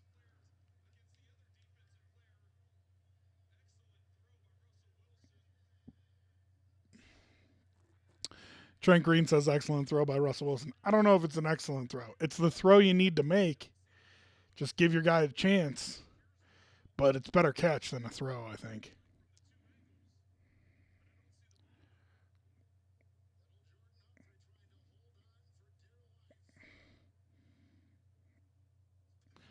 If they overturn that, I'm going to lose my mind. That's got to be a catch. All right. Headed back through the afternoon games here. Um, San Francisco at Arizona. Milk, you worried at all? There's a little part of me that wonders if it's a trap game with Monday Night Football versus the Ravens the next week. The Niners are so good, you think they'd be impervious to trap games, but nobody's impervious to trap games. At Arizona, I'll tell you what, I'll probably take the points in this game, whatever they are. I imagine it's over 10. So I'm probably taking the points in this game. But with the Ravens next week, thinking about getting that number one seed, knowing they need to win a whole bunch of games here. You wonder if they're going to be able to hold focus, or if this feels like a trap game before they play the Ravens and then ride out their season. Be interesting.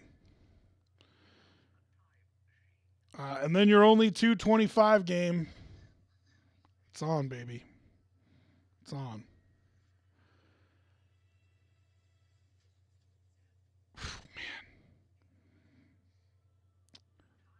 Man. I wonder what the odds are. I guess I probably can't get odds on BetMGM. The the 49ers really only have to hold off one team, right? It's just two teams could have that spot. But they really only have to hold off one team.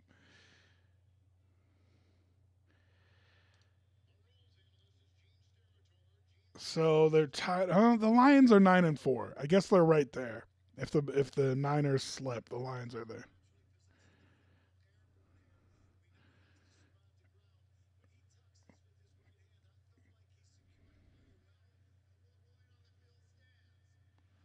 Broncos touchdown.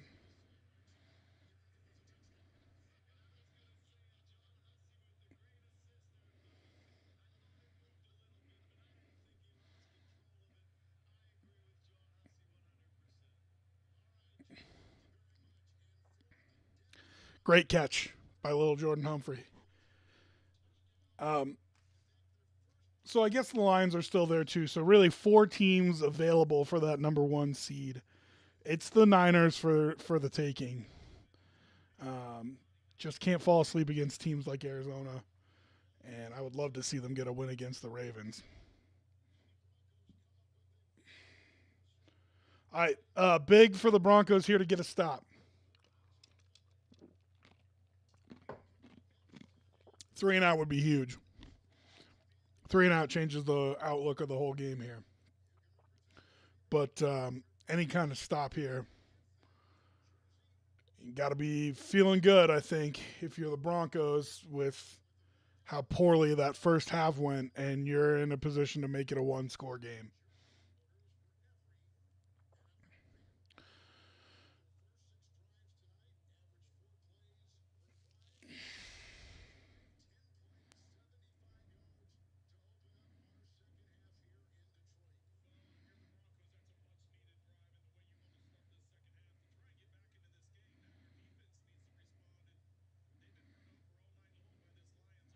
Whew.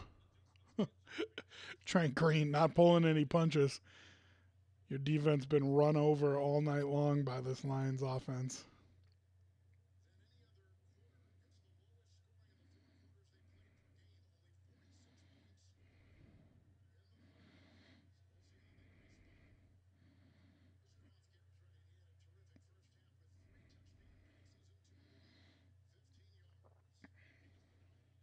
Come on, let's go. Kick this ball off.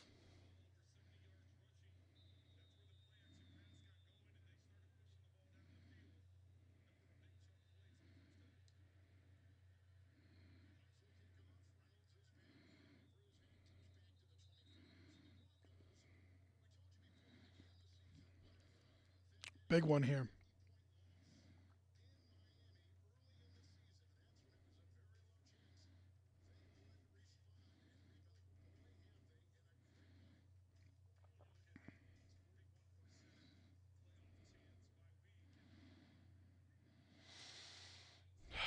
All right, Broncos D. Big deep breath here. Let's go.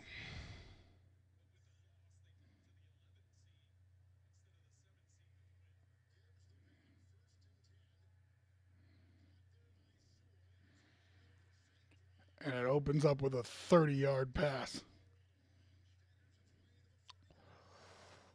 Not good.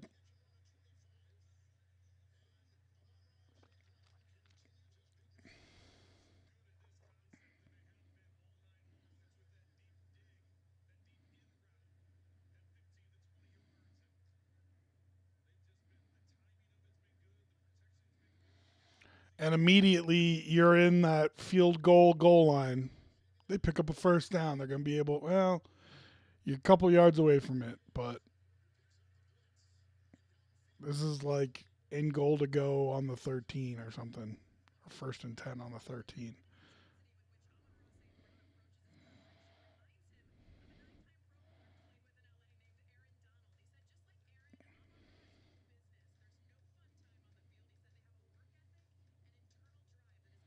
I do love Amon-Ra St. Brown. I really do. Love how he plays.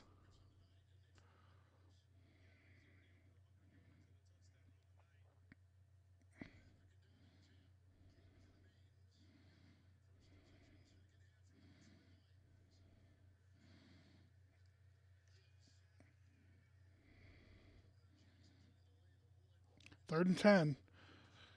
You let up that big play, but now you've made a couple nice plays in a row here. Get out of here.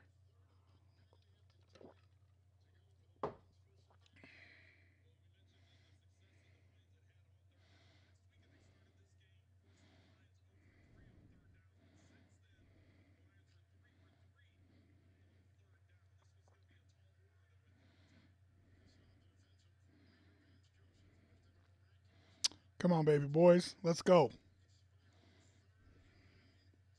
Oh, you're going to let him run for it. Oh. Hurts my soul. 10-yard run on third and 10. Hurts my soul.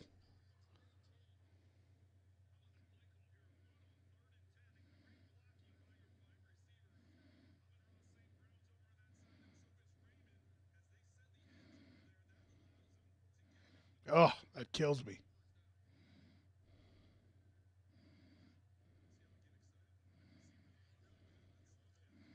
Okay, now you're definitely. Oof. He's got to score, isn't he? PJ Locke, you are a safety. You cannot miss tackles like that.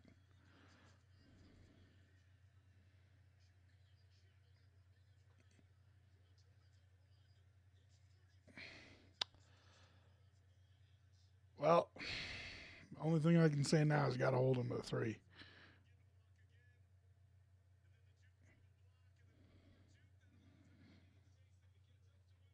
Demoralizing. A demoralizing drive by the Denver defense here.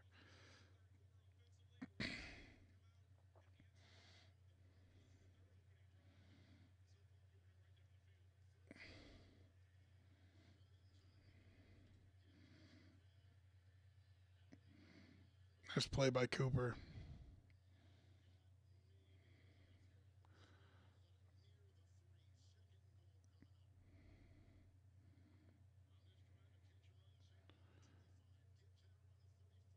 Gotta be 3. Gotta be 3. Gotta be 3.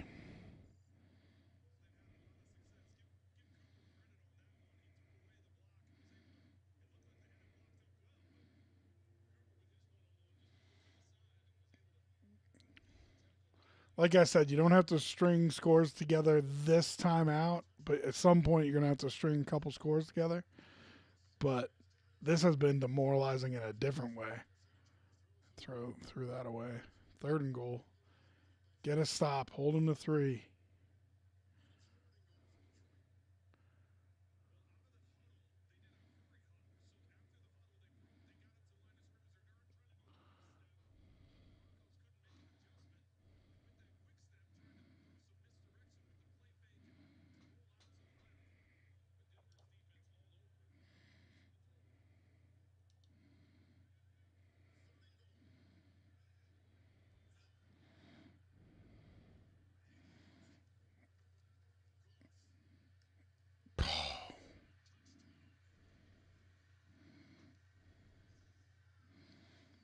Laporta's second of the night.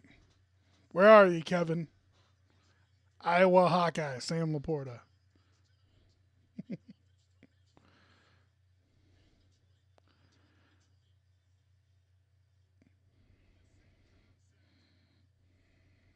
Brutal. Demoralizing. Man, that hurts.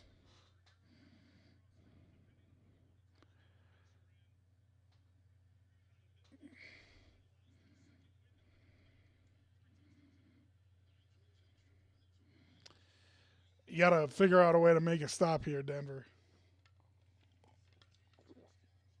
Like, don't get me wrong, your offense needs to go back out, score again, blah, blah, blah. But if you can't stop this Lions offense, I mean, you are in trouble. Rumors of the Lions' demise have been greatly exaggerated. I was one of the ones exaggerating them, apparently. Mr. Cups. Did you come here? I don't even know if you're in here, if you just did that on the reg as an auto subscribe. Oh, he's here. Did you come here because the game I'm about to preview is Dallas at Buffalo? Is that why you showed up in my chat? Is that why you resubscribed, which I appreciate very much, my friend? But did you happen to do that right as I'm about to preview Dallas at Buffalo for tomorrow afternoon? Interesting. Oh, my guy on your server is up to, I think, level 10. I'm working on him. How are you liking Classic WoW, man? I felt like you were gonna like Classic better than retail. I meant that when I said it, because it's just good. I'm glad you like it. It's a grind, man, and there are little things that you got to figure out and secrets and everything's just a little bit harder, but I feel like you like it like that. You know what I mean? I like it like that too. That's why I play Classic. So I'm glad you're liking it. But yeah, I'm side leveling that guy. So hopefully I can get him up and hang out with you on there a little bit in a couple weeks. But for everybody else, we got to talk about Dallas and Buffalo, the only 225 game tomorrow, the only afternoon game on Fox. And I don't know. Tell me, Reese Cups, how you feeling going into that game for your boys? They've looked great. Their offenses look fantastic. Definitely one of the Bills' weaknesses has been their defense, only because they've had so many injuries on the defensive side of the ball. Micah Hyde's out this week as well. So a tough matchup for the Bills. Dak looks great. Dak absolutely looks great. Bills offense had a couple of nice weeks, and then, only 20 points last week, which it's a good Kansas City Chiefs defense they were playing, but they're going to have to score more than that if they want to beat the Cowboys this week, no doubt.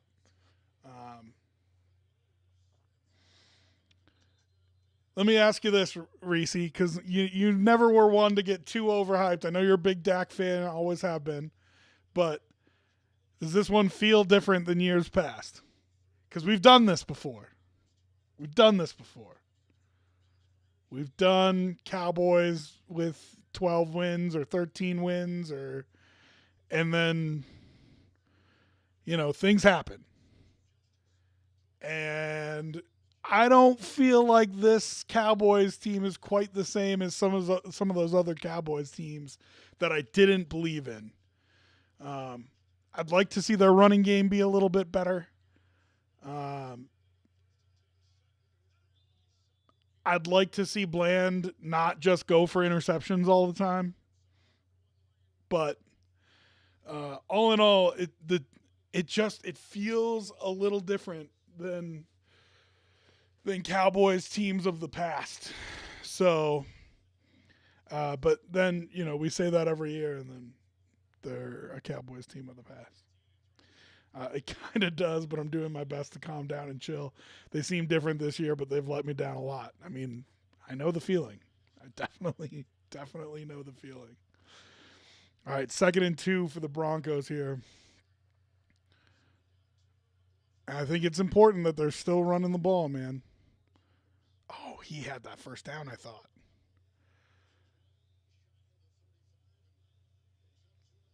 The big difference in this game is the reason that I like Buffalo in this game, not only because they're at home, but the reason that I like Buffalo in this game is their backs are against the wall, man.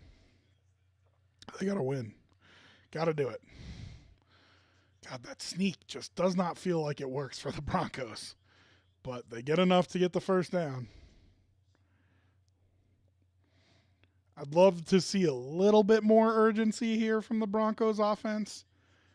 You're not in a disaster scenario yet, but like you're going to have to score a bunch if you want to win this game. So I'd like to see you moving just a little bit faster.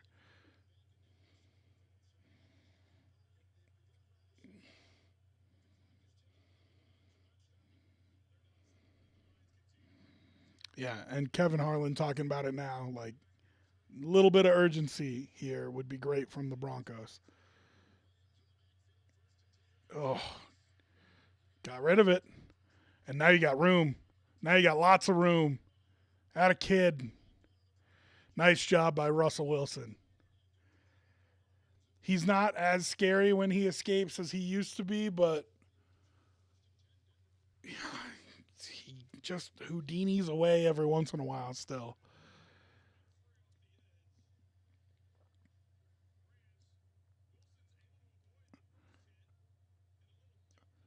Wow, look how open, wide open that field was. Gosh, if we could have gotten by that one more guy. All right, so now you're in their territory on the 40. Again, love to see a little bit of tempo here. If I'm, or just take a shot for the end zone. Oh, catch the ball. Yeah, it was a good play from Melifonwu, but still catch the football. You got two hands on that. Like, oh, pull that in.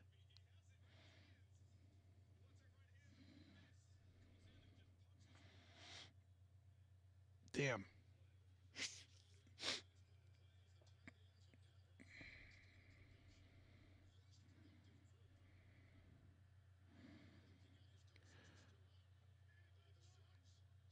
Why wouldn't you snap it there?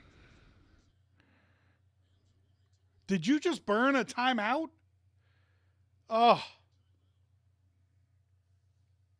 Yeah, because you're not down 3 scores. You're not going to need that later. What are you doing?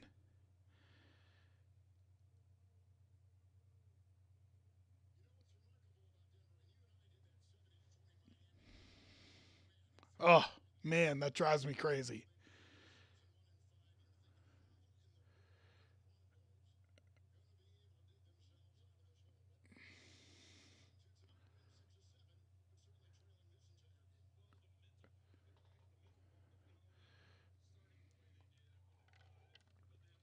I'm watching the replay. Yeah, you were down to 3 seconds on the snap clock. It's 2nd and 10. Just run it, whatever it is. Just run the play. You cannot afford to give away that timeout.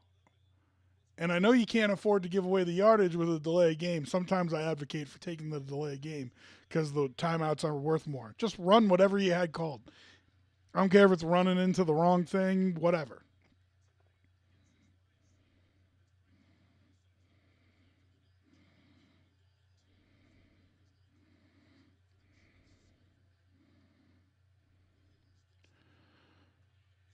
I like you still running the ball. I know it's the result isn't what you want to see.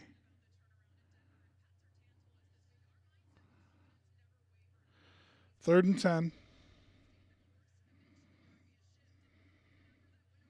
You need 5 yards here to get a field goal. And a field goal isn't going to feel like a very big win, but it might be a win you have to take here. So make sure you get something. Either to go for it on 4th down or to kick a field goal. Make sure you get something.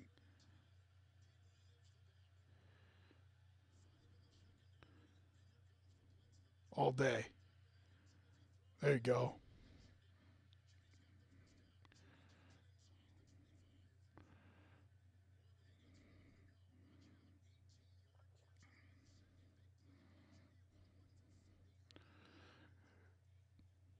Nice job by Judy moving windows.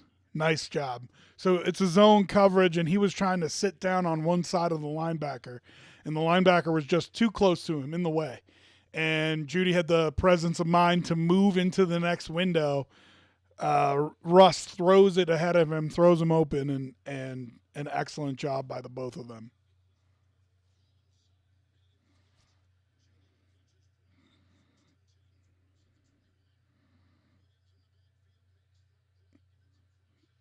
Nice move, Cortland Sutton with an excellent move. Now you're inside the 10.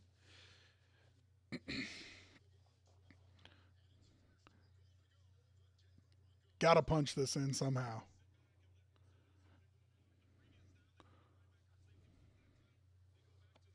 Got to find a way to get in the end zone. And I hope VJ is on the sideline right now figuring out how to stop that freaking offense. Well, that looked like a flag.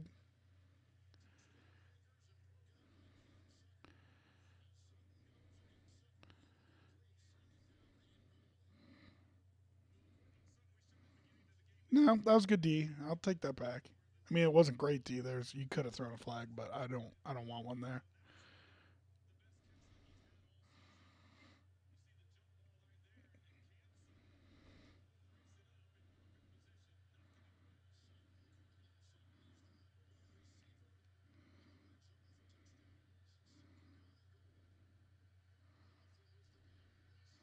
Oh, they ran the same exact play the Lions did. Oh, I thought he got in.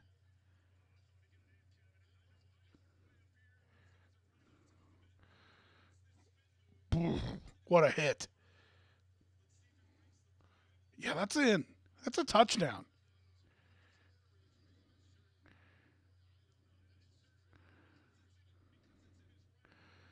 Whew. Man, that's close. But if you're just saying, hey, we're just going to try to sneak it and get it in.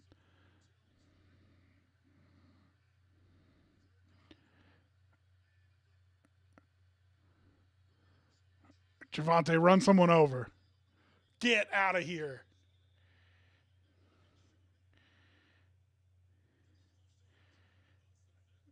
Show me the knee. This is a huge play.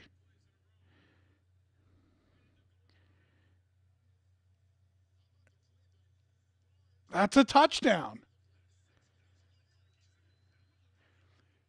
Challenge it. Challenge it.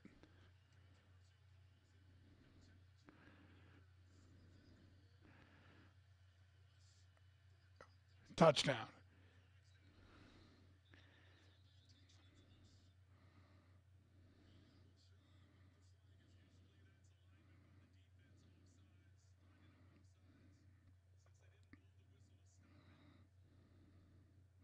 They did blow the whistle to stop it, though, Trent.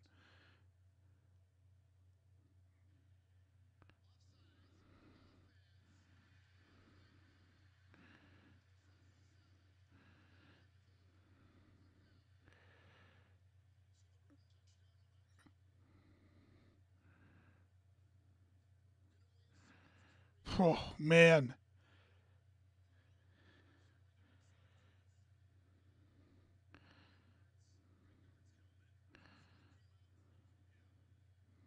Man. So now you're 4th and 5 on the, or 4th and goal on the 6, on the 5.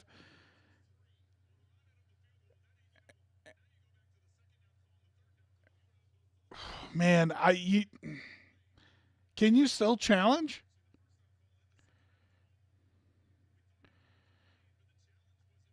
I really thought the Broncos scored twice. And now you got to take the field goal. Can you still challenge the other play?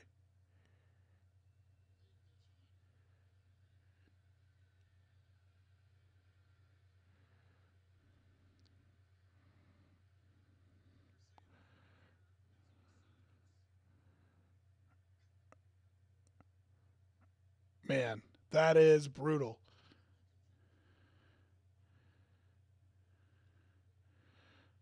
Sean Payton is ready to kill somebody.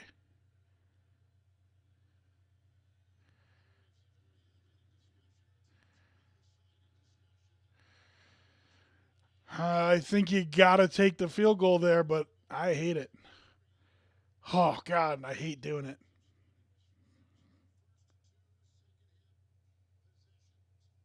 Oof. Why is Peyton so angry at Russ? I mean, I really want to know why he's so angry at Russ. But all right, well, you got points. Listen, you're going to have to get stops if you're going to win this game. You got to get one right now. You cannot let them go back down and score. And if you're able to do that, then we've got a game. But it's going to be a big drive here. If they drive the ball 5-6 minutes and score again, it's you can write it off. All right, Jacksonville and Baltimore is your Sunday night football game tomorrow at Jacksonville. You still wonder how healthy Trevor Lawrence is, but I think both these teams needing wins for different reasons. Jacksonville needs to stay ahead in the AFC South. They have been slipping 2 losses in a row, and it could get really ugly for them here if they don't start picking it up. Baltimore, on the other hand, in the driver's seat for the number 1 overall seed, and I think that's super important. That bye is just so huge. If they want to stay in the driver's seat for that number 1 seed, they have to get a win as well. Coming down the stretch here, Jaguars have Ravens at the Bucks versus the Panthers at the Titans. So if they can get this win versus the Ravens, they're going to be in a good spot to take that AFC South. If you lose that game, all of a sudden the pressure ratchets up against teams that you should be a favorite against, right? You will be a favorite against Tampa Bay, Carolina, and Tennessee. You should be favored in all 3 of those games, but the pressure ratchets up if other teams breathing down your neck here, including the Colts, who won today and have tied you in the win column now, I believe, at 8-6. Is that right? Yeah, 8-6. So they've tied you in the win column. If you lose to the Ravens, all of a sudden it just feels a whole lot different, doesn't it? I think a very important game for Jacksonville. And like I mentioned, an important game for the Ravens still. You want to stay in that driver's seat. They currently are 1 game up on the Dolphins, 2 games up on the Chiefs, Jaguars, Browns, and 2.5 games up on the Colts. So they're in a good spot right now. I really think I'm more worried about Miami falling apart than I am the Ravens. But the Ravens have a tough schedule coming down the stretch here. At Jacksonville, at San Francisco, versus Miami, versus the Steelers. That's a tough run to try to get the 1 seed. They could lose all 4 of them. They could lose 3 of 4. And you're talking about a 6-loss team looking for a 1 seed. That's tough. So,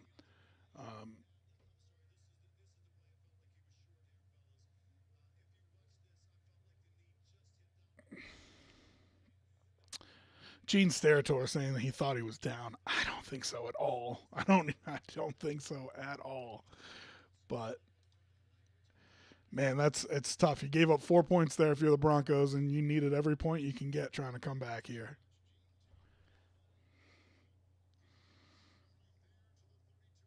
And I don't think you can risk coming up empty, going 4th and goal at the 5.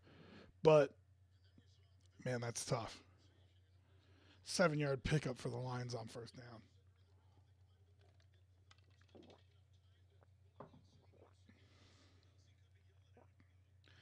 Yeah, that's interesting. So Kevin Harlan and Trent Green having a discussion about what that conversation could have been about. I do not know what he could have been mad at Russ for.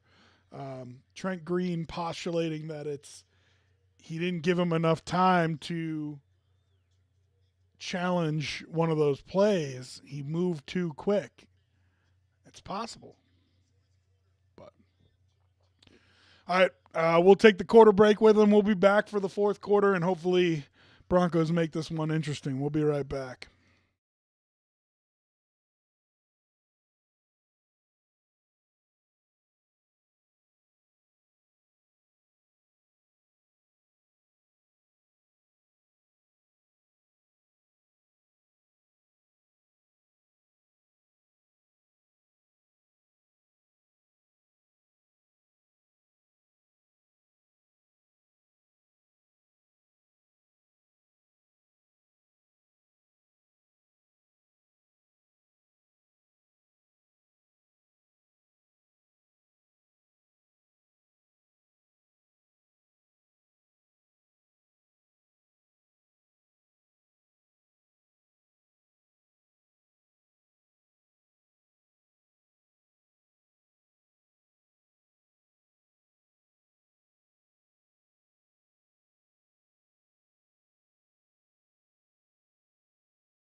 All right, everybody, welcome back.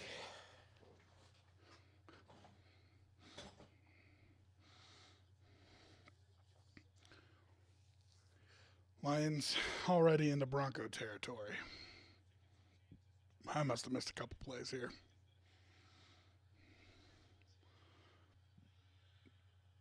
Oh, that's a tough flag.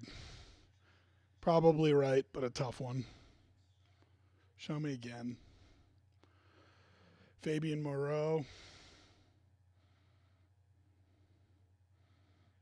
He's got his arm.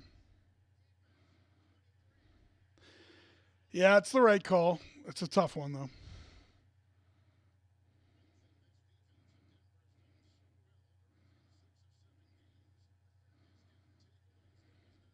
God, he slaps the ball, too. If he just didn't have his arm, that slap of the ball is a nice defensive play.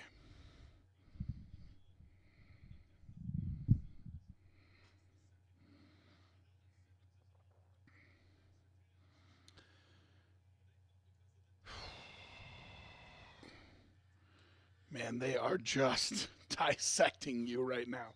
Listen, I know they're a good team. They were what, 9-8-2, 8-1, 8-2. Yeah, because now they're 9-4. They were 8-2 at one point. But they haven't been playing this well, and they are just giving this to you, man.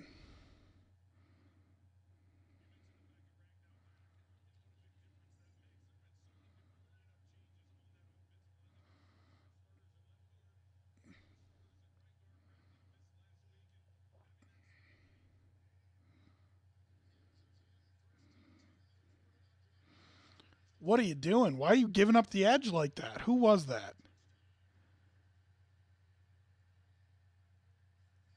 35. Bad night for the Broncos in Motown. Who is this that gives up the edge? Cooper gets cracked. Who is that? Why can't I see a number? Cooper gets cracked, so whoever his guy is has to come up and hold the edge, and he tries to cut inside the block for some reason. Just totally gives up the edge of the defense. It's the first thing they teach you in football when you're 7. 29, it was Jaquan McMillan. Can't do it, man. You cannot give up that edge. If your guy is coming in, if whoever you're covering is coming in to crack the defensive end, you become the defensive end. You cannot give up the edge. Oof. Tough. And that should pretty much put a nail in it. I mean, the Broncos are going to need something miraculous. They're going to need a Tennessee Titans Monday night type moment here to get back in this one.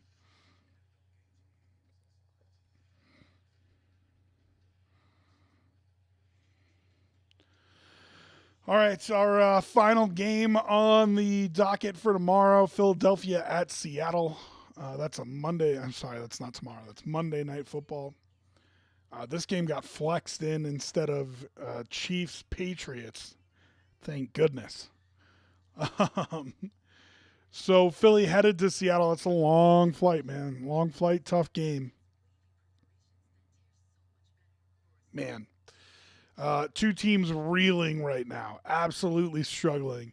Philadelphia gets smoked by the Cup's crew Cowboys. Almost gave it away to the Bills before that, and the Chiefs before that. So, oh, and they got pasted by the Niners too. I forgot that one was in there. So Philly's been struggling. They need to figure it out. And then when you talk about needing to figure it out, Seattle has now fallen to 6-7 and ninth in the NFC. That's from, let me see how many games. What was their record here? That is 4 losses in a row. We're 6-3, and they have slid all the way to 6-7, and I would say probably likely to miss the playoffs now. versus the Eagles, at the Titans, versus the Steelers, at the Cardinals, their remaining schedule. They can find some wins in there, but they're going to have to start playing a whole lot better than they had been um, the past month of the season. Looks like a lot of questionables on the Seattle injury report, including Geno Smith, Devon Witherspoon, and Jamal Adams, all listed as questionable for Monday Night Football. I think all three of them missed last week. So, you say, hey, we get our quarterback back. We can make a little run here and try to make the 6 or 7 spot. Those wild card spots still easily available, of course. The Eagles dropped to the 5 seed with that loss to Dallas. If the Eagles win out, they will win the division. The way that the division tiebreaker works, the Eagles winning out includes a couple division wins, and they would end up, even if they were tied with Dallas, they would end up as the NFC East champion. 2 big games for those 2 top teams this week: Cowboys, Bills, Eagles, and Seahawks. And the NFC East, I think, is going to come right down to the wire. It'll be interesting to see who ends up pulling it out there, and maybe the 1 seed, probably the 2, possibly the 3. But even if you're the 3 seed, if you're the 2 or 3, you'll likely avoid San Francisco until a championship game, and that's what you want, right? You don't want to have to travel to San Francisco to play in the divisional or well, they would have the bye in that scenario, but you don't want to have to travel to San Francisco in the divisional round or something like that. You'd love to have that game at home. Nice pass. Kroll with a 20-yard pickup for the Broncos. Still not moving fast enough for my liking, but moving a little bit quicker is good.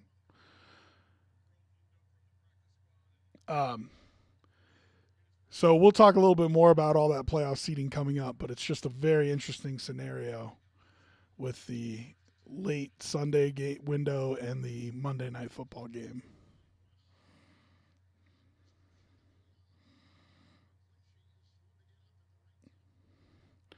McGlinchey hurt again. Oh, he got rolled up on.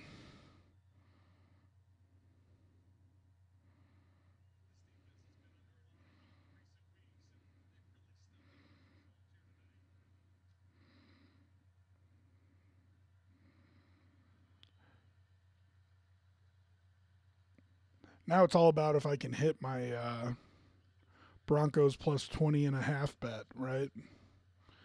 If any of you came with me at halftime.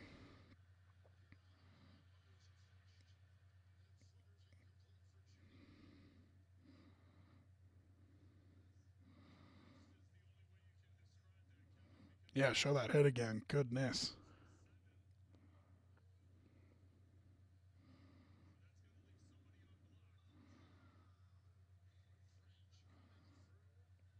You know what? It was a hard hit, but it wasn't brutal.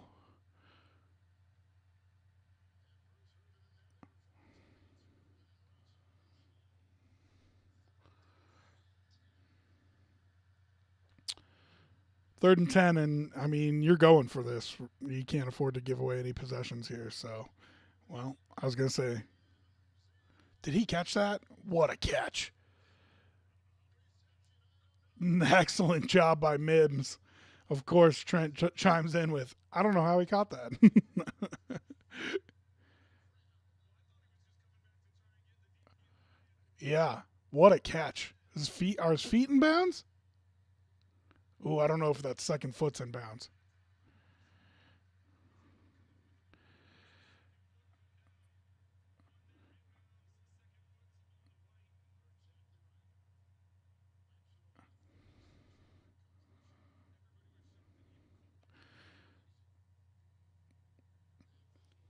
Well, so I was going to say, you're going for it no matter what. Pick up 5 yards here and make it easier for yourself on 4th down. And as that was coming out of my mouth, they took a 30-yard shot down the sidelines, which now it turns out Mims's foot was out of bounds. I mean, making it tough on yourself now. You know what I mean? They're going to punt.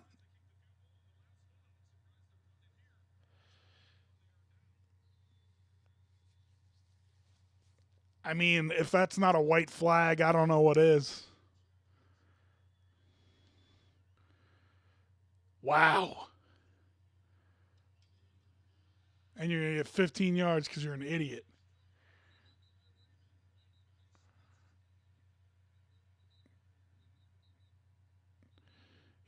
Yeah, I mean, I get it.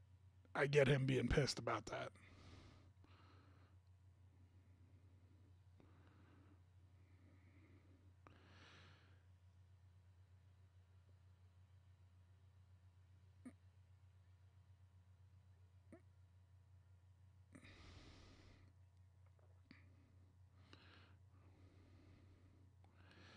Yeah, I mean, he's easily signaled fair catch there. Yeah, there's not even a question. Sometimes you see them and you're like, that wasn't a really like a obvious fair catch signal. It's very, very obvious.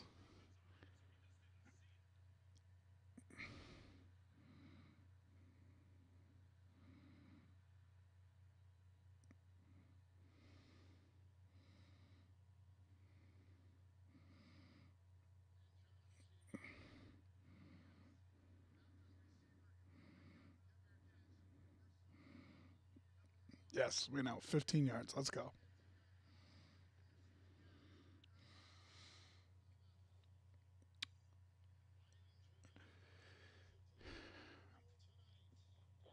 All right, so let's start looking at some of the interesting races that we've got going on. We'll start with the NFC. The Vikings losing today is just massive. So they were, I mean, up most of the game, end up losing to Cincinnati 27-24 in overtime.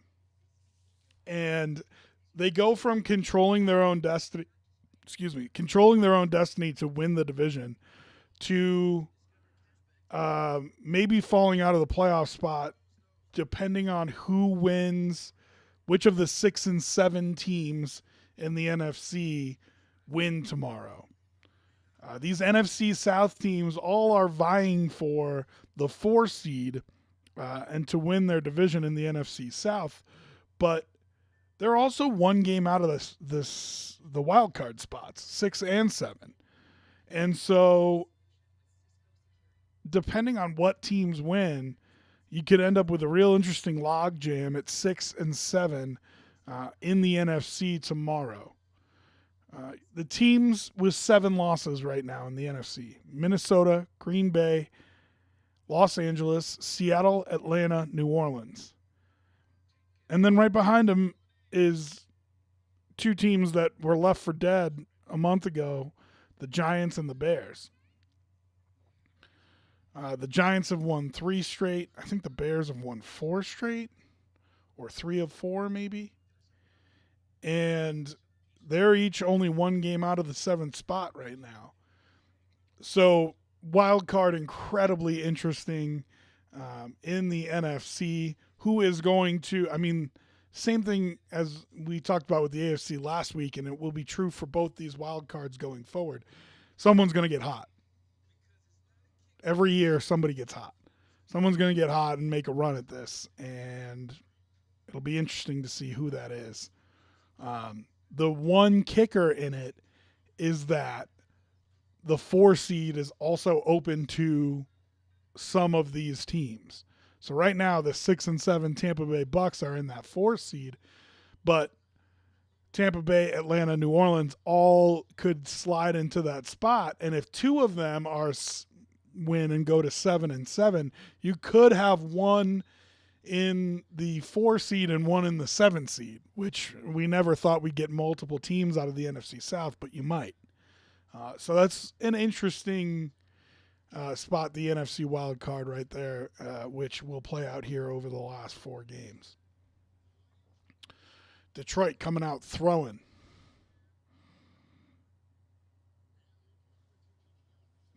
Which is interesting.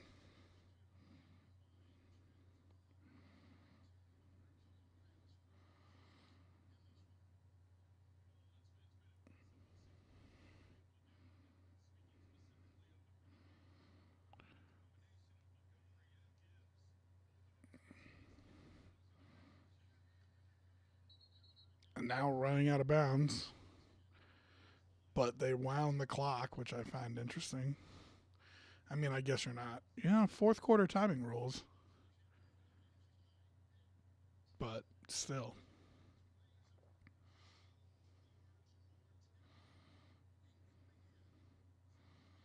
They must have said his forward progress was stopped in bounds. Got hit out of bounds. But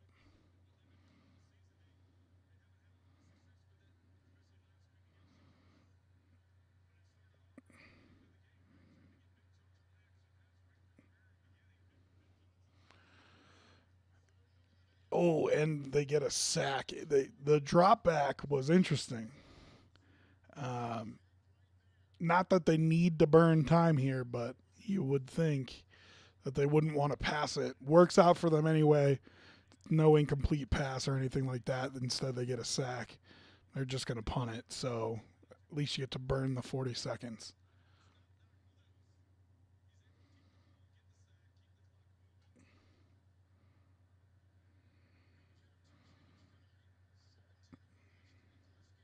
Oh, the wave has broken out in Detroit. Excellent.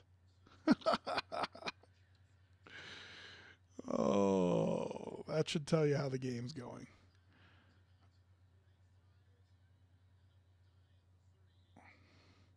Okay, well, some of us have Broncos plus 20.5, so like let's go get a touchdown, you know what I mean?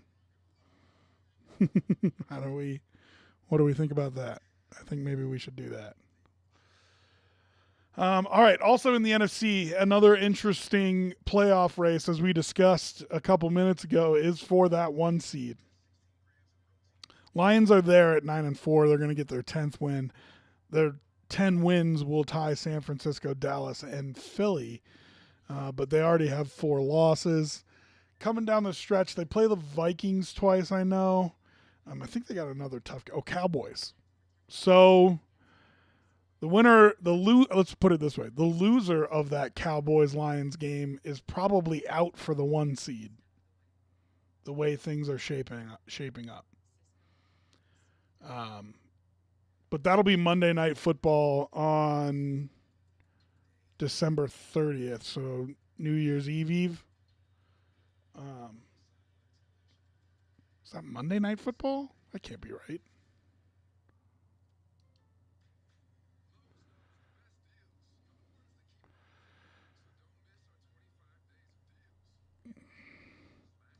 Let's see, the 30th is, it's a Saturday night game on ABC. Interesting. All right, well, that'll be fun. A Saturday night game, 6:15, Lions and Cowboys, and the loser probably out for the 1 seed in that one. Lions,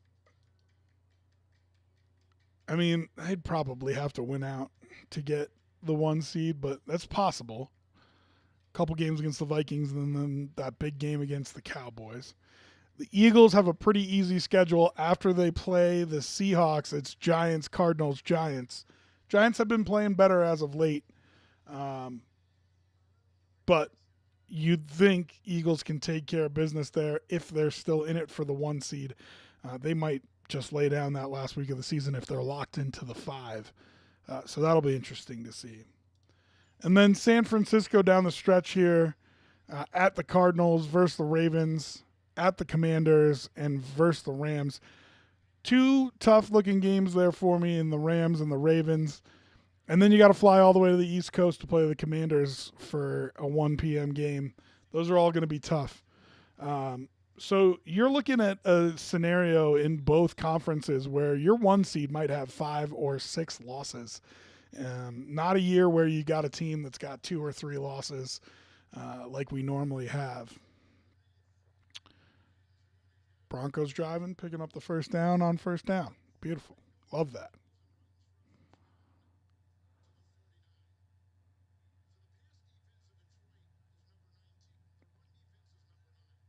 If you made me pick, I'd say probably the Niners are the favorite for the 1 seed, but I think Philly's still got a really good look at it. After this week, I will be more locked into that, I think. Oof, Judy just got smacked.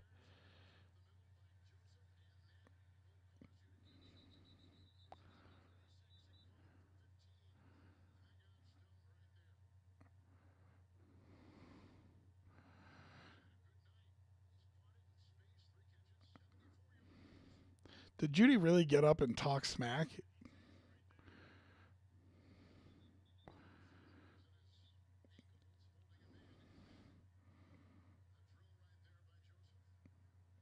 I don't know if I was Judy that I'd get up and start talking junk at that point, but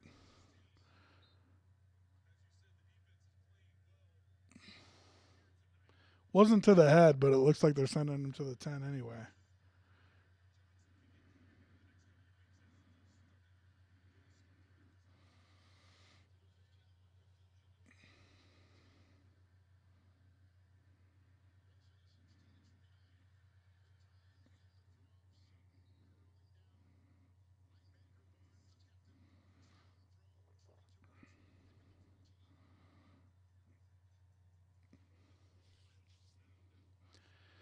Yeah, I mean, I'd hope they're going into full hurry up mode. I would have hoped that they were doing it before, but here we are.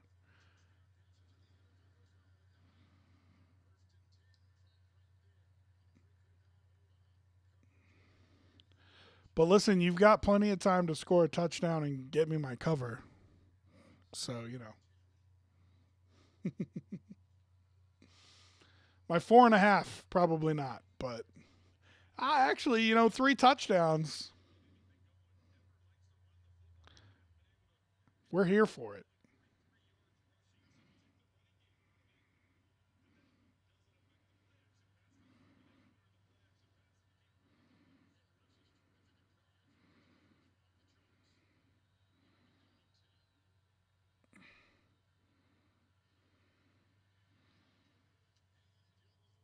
Oh, did he get it? I don't think he did.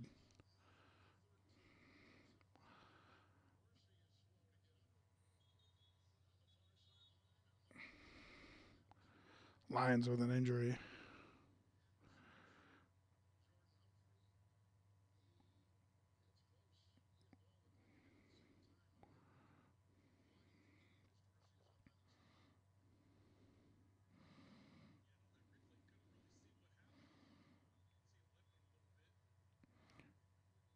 Wonder if he jogged the boys there just a little bit.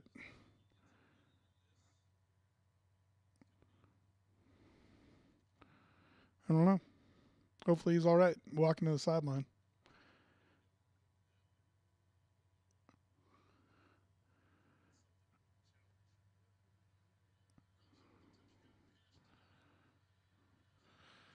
Third and 2.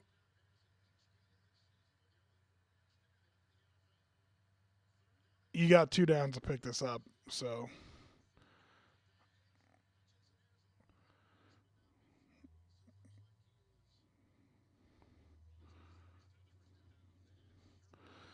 wow. The spots today have just not been real good, if I'm being completely honest. Yeah, I mean, wow. He spotted him a whole half yard short. Get in the end zone. Down to the 1. And the Broncos have just been like, hey, we're going to deal with it and go for it a lot of times. They could have challenged a bunch of these calls.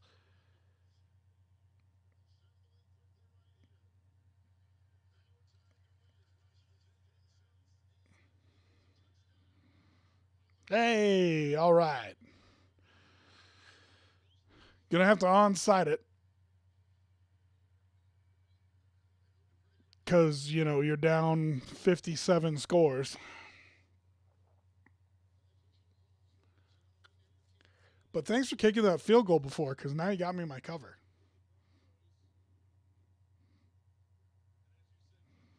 Now we're looking to get the 4.5 too. I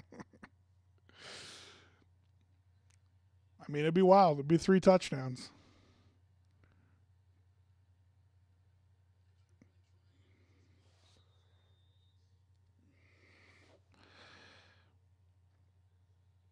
Well, I mean, how much fun would it be if they got my cover for 4.5?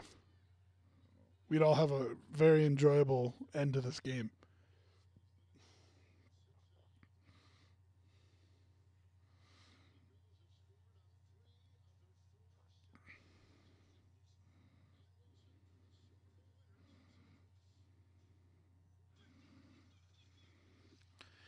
Yeah, it makes you wonder if they could have gotten some scores like on the first drive or something like that. How much closer would this game be?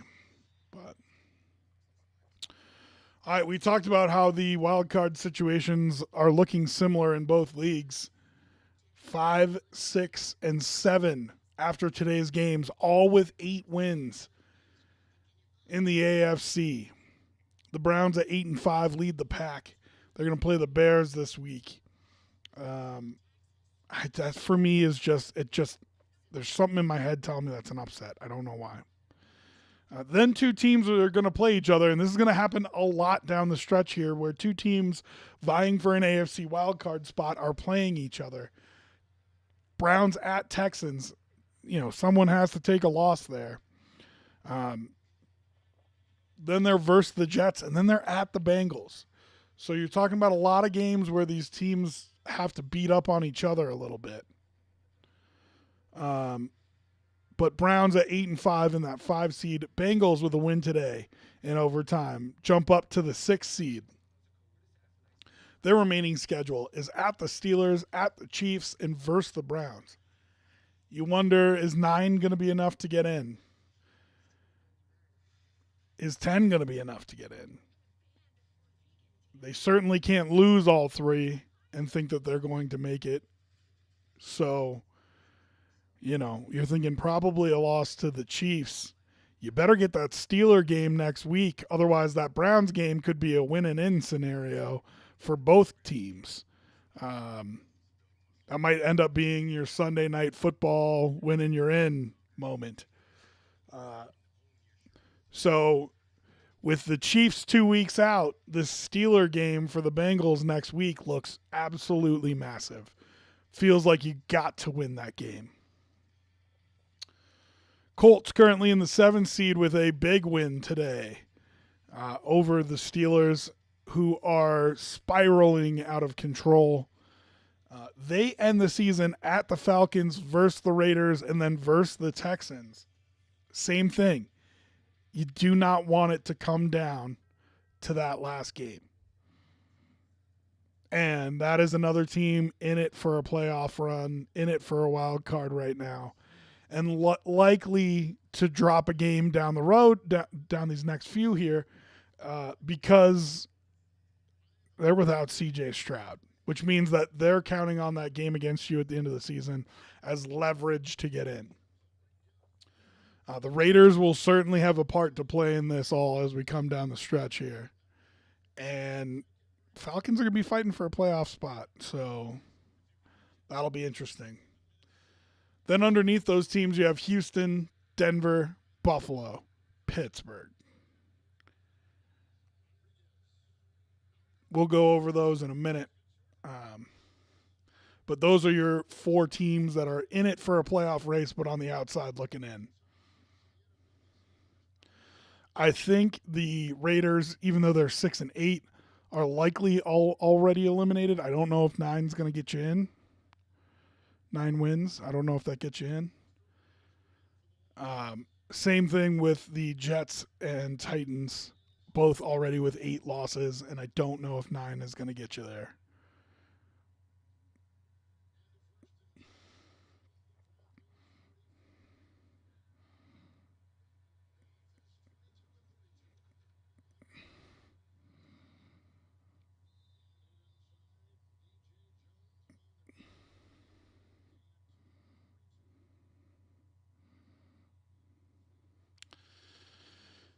So I'm interested to see if Detroit puts this in the air and tries to expedite the end of this game here, or if they just run the ball and let time tick off.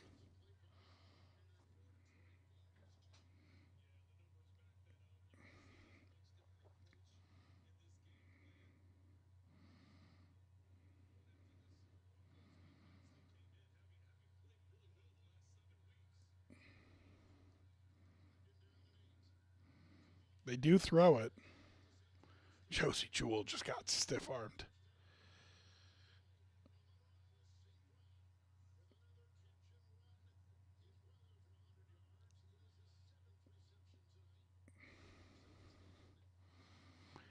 And now they are in field goal range.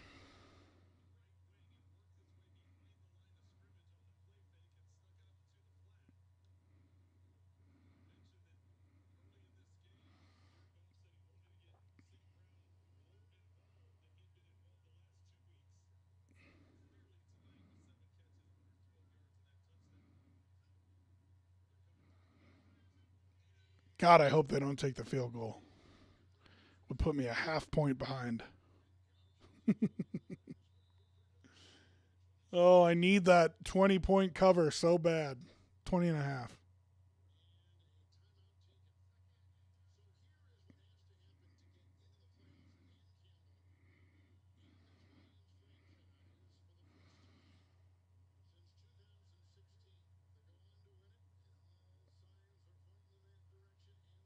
Well, that's interesting. They can clinch this week with a win and a Seattle loss.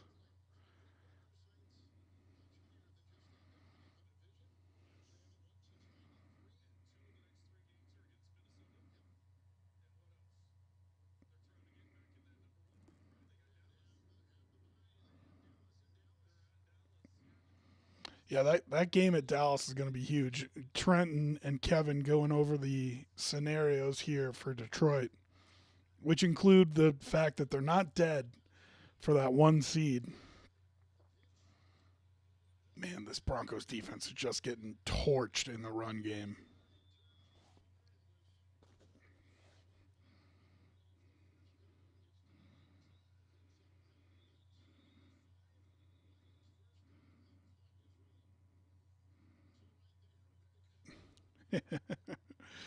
Kevin Harlan's like, the clock is rolling, and then the Broncos took a timeout. But they're out of them now, so if the Lions want to run these real slow here and try to run a bunch of time off the clock, they can do it.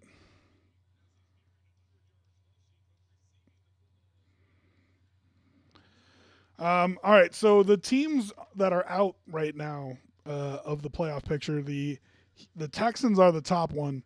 They're at the Titans versus the Browns versus the Titans at the Colts. So they played two teams in there that are running for a playoff spot, and then the other two are both versus the Titans. These next couple weeks, if C.J. Stroud misses multiple weeks here, that's really got to be concerning for them. The Titans this week, I mean, you got to find a way to win that game.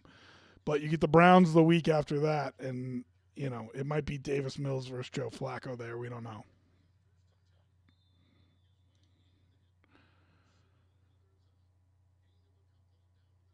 Just a run from the Lions there. Wonder if they're going to be able to take it all the way down there. I think they'd have to get a first down, but then I think they can run it all the way down. We'll see. Um, Broncos, very easy schedule to wrap up here. In fact, some people in Denver here were talking about how this game was not a must win because you are versus the Patriots, versus the Chargers, and then end the season at the Raiders. Like I said, the Raiders are going to have a say in this AFC wild card. But with two home games versus the Patriots and Chargers, the Broncos are hoping to be in that driver's seat before you get to that Raider game, and should know that if they win, they're in. I think is likely the scenario. So interesting down the stretch here.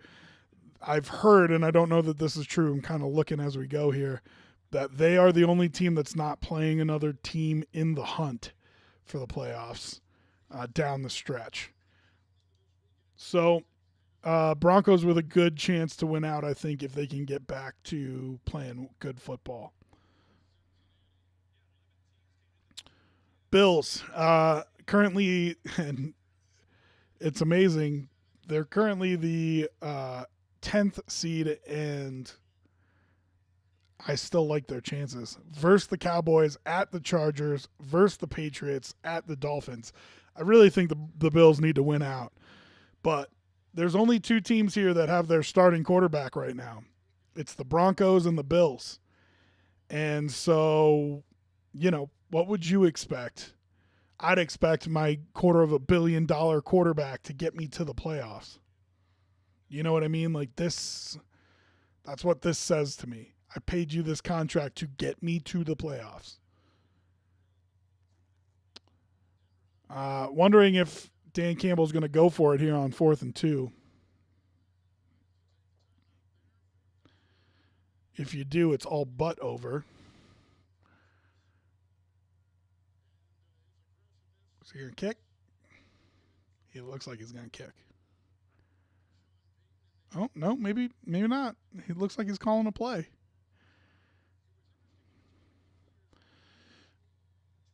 Oh, my God. If you run a play here and don't get it, I get to cover. That's massive. That's so huge.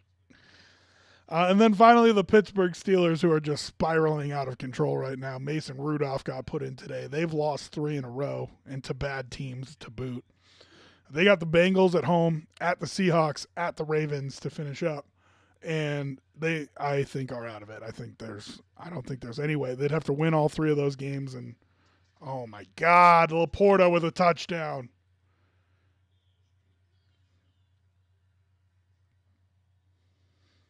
Some of us are trying to cover 20 and a half here, Sam. Could you not? Go get me a garbage time TD, Russ. As if these other ones haven't been garbage time. I think the Steelers would need to win out to make the playoffs. Like I said, I think you got to get to 10.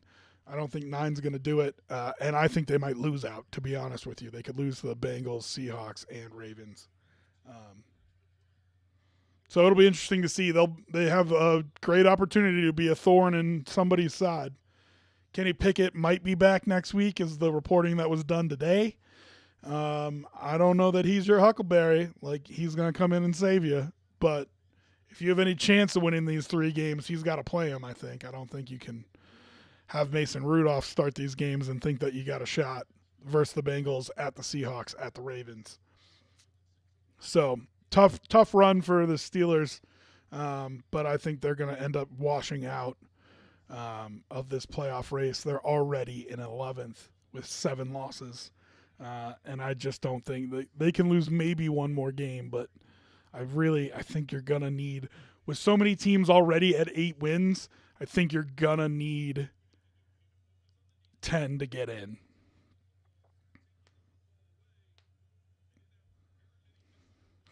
.221 in the 4th quarter. Detroit up by 25, and your boy has Broncos plus 20.5. So, let's get a garbage time TD. Broncos.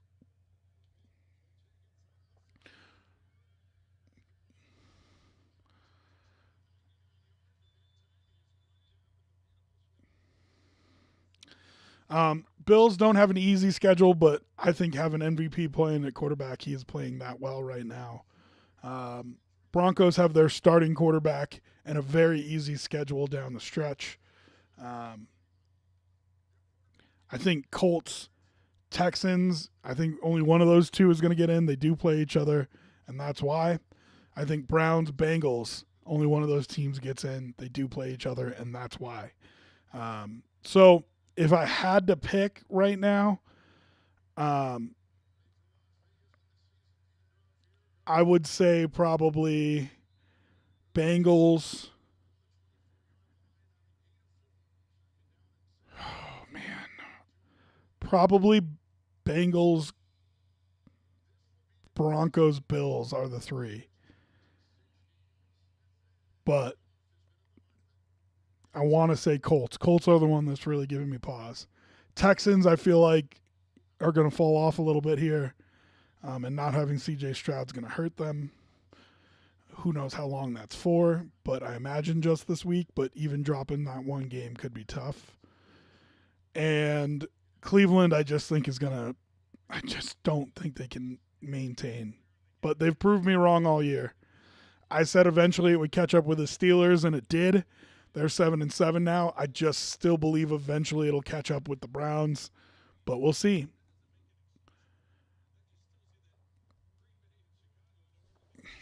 Two minutes left. Broncos running offense still. Go get your boy a cover.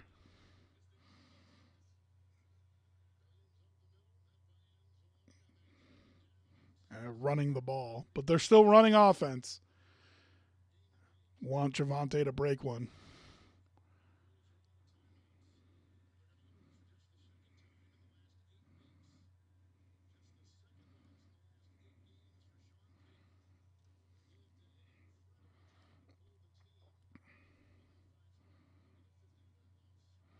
Come on, who's in? Jaleel McLaughlin?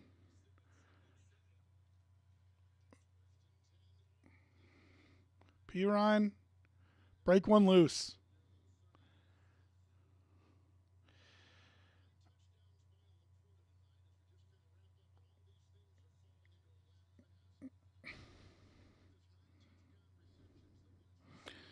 Sam Laporta, 3 touchdowns tonight is wild.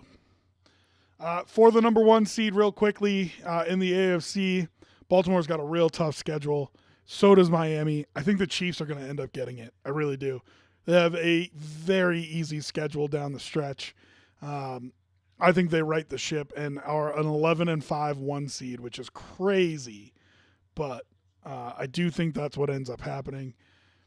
It would be a big fumble by Baltimore, but their schedule down the stretch here is brutal. It includes the Niners, the Dolphins, and I think maybe the Cowboys. I mean, it's a tough run here down the stretch for the Ravens, but we'll see if they can get another win or two. They're likely the 1 seed. I am worried about the Dolphins falling apart as well. And then Jaguars, I do think, end up pulling out the AFC South, but it'll be interesting. The order of the top 4 seeds there for where these playoff games are going to get played is going to be very, very interesting. And would love to see Patrick Mahomes and White playing a playoff game.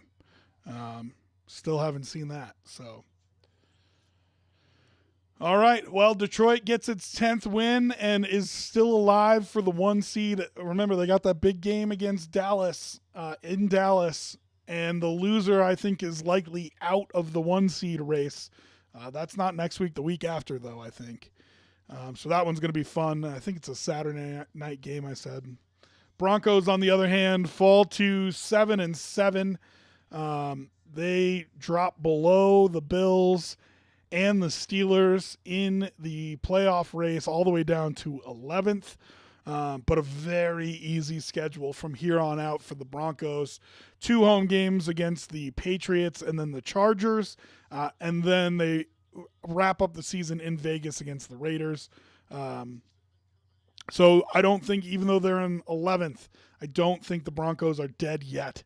But definitely a disappointing game here in Detroit. You would have liked to see them at least put up a fight, which they just did not have in them, especially in that first half.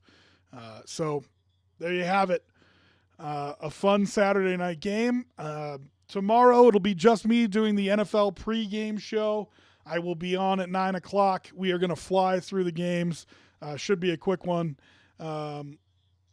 Sterls has to take his kid to a basketball tournament, so no Sterling tomorrow. Just me making picks, and unless Reese wants to join in, make some picks against the spread. I don't know if he's got the guts for that, though. We'll see. He can text me if he does. For everybody else, thank you so much for joining us. Let's see if we can find somebody to raid out to here.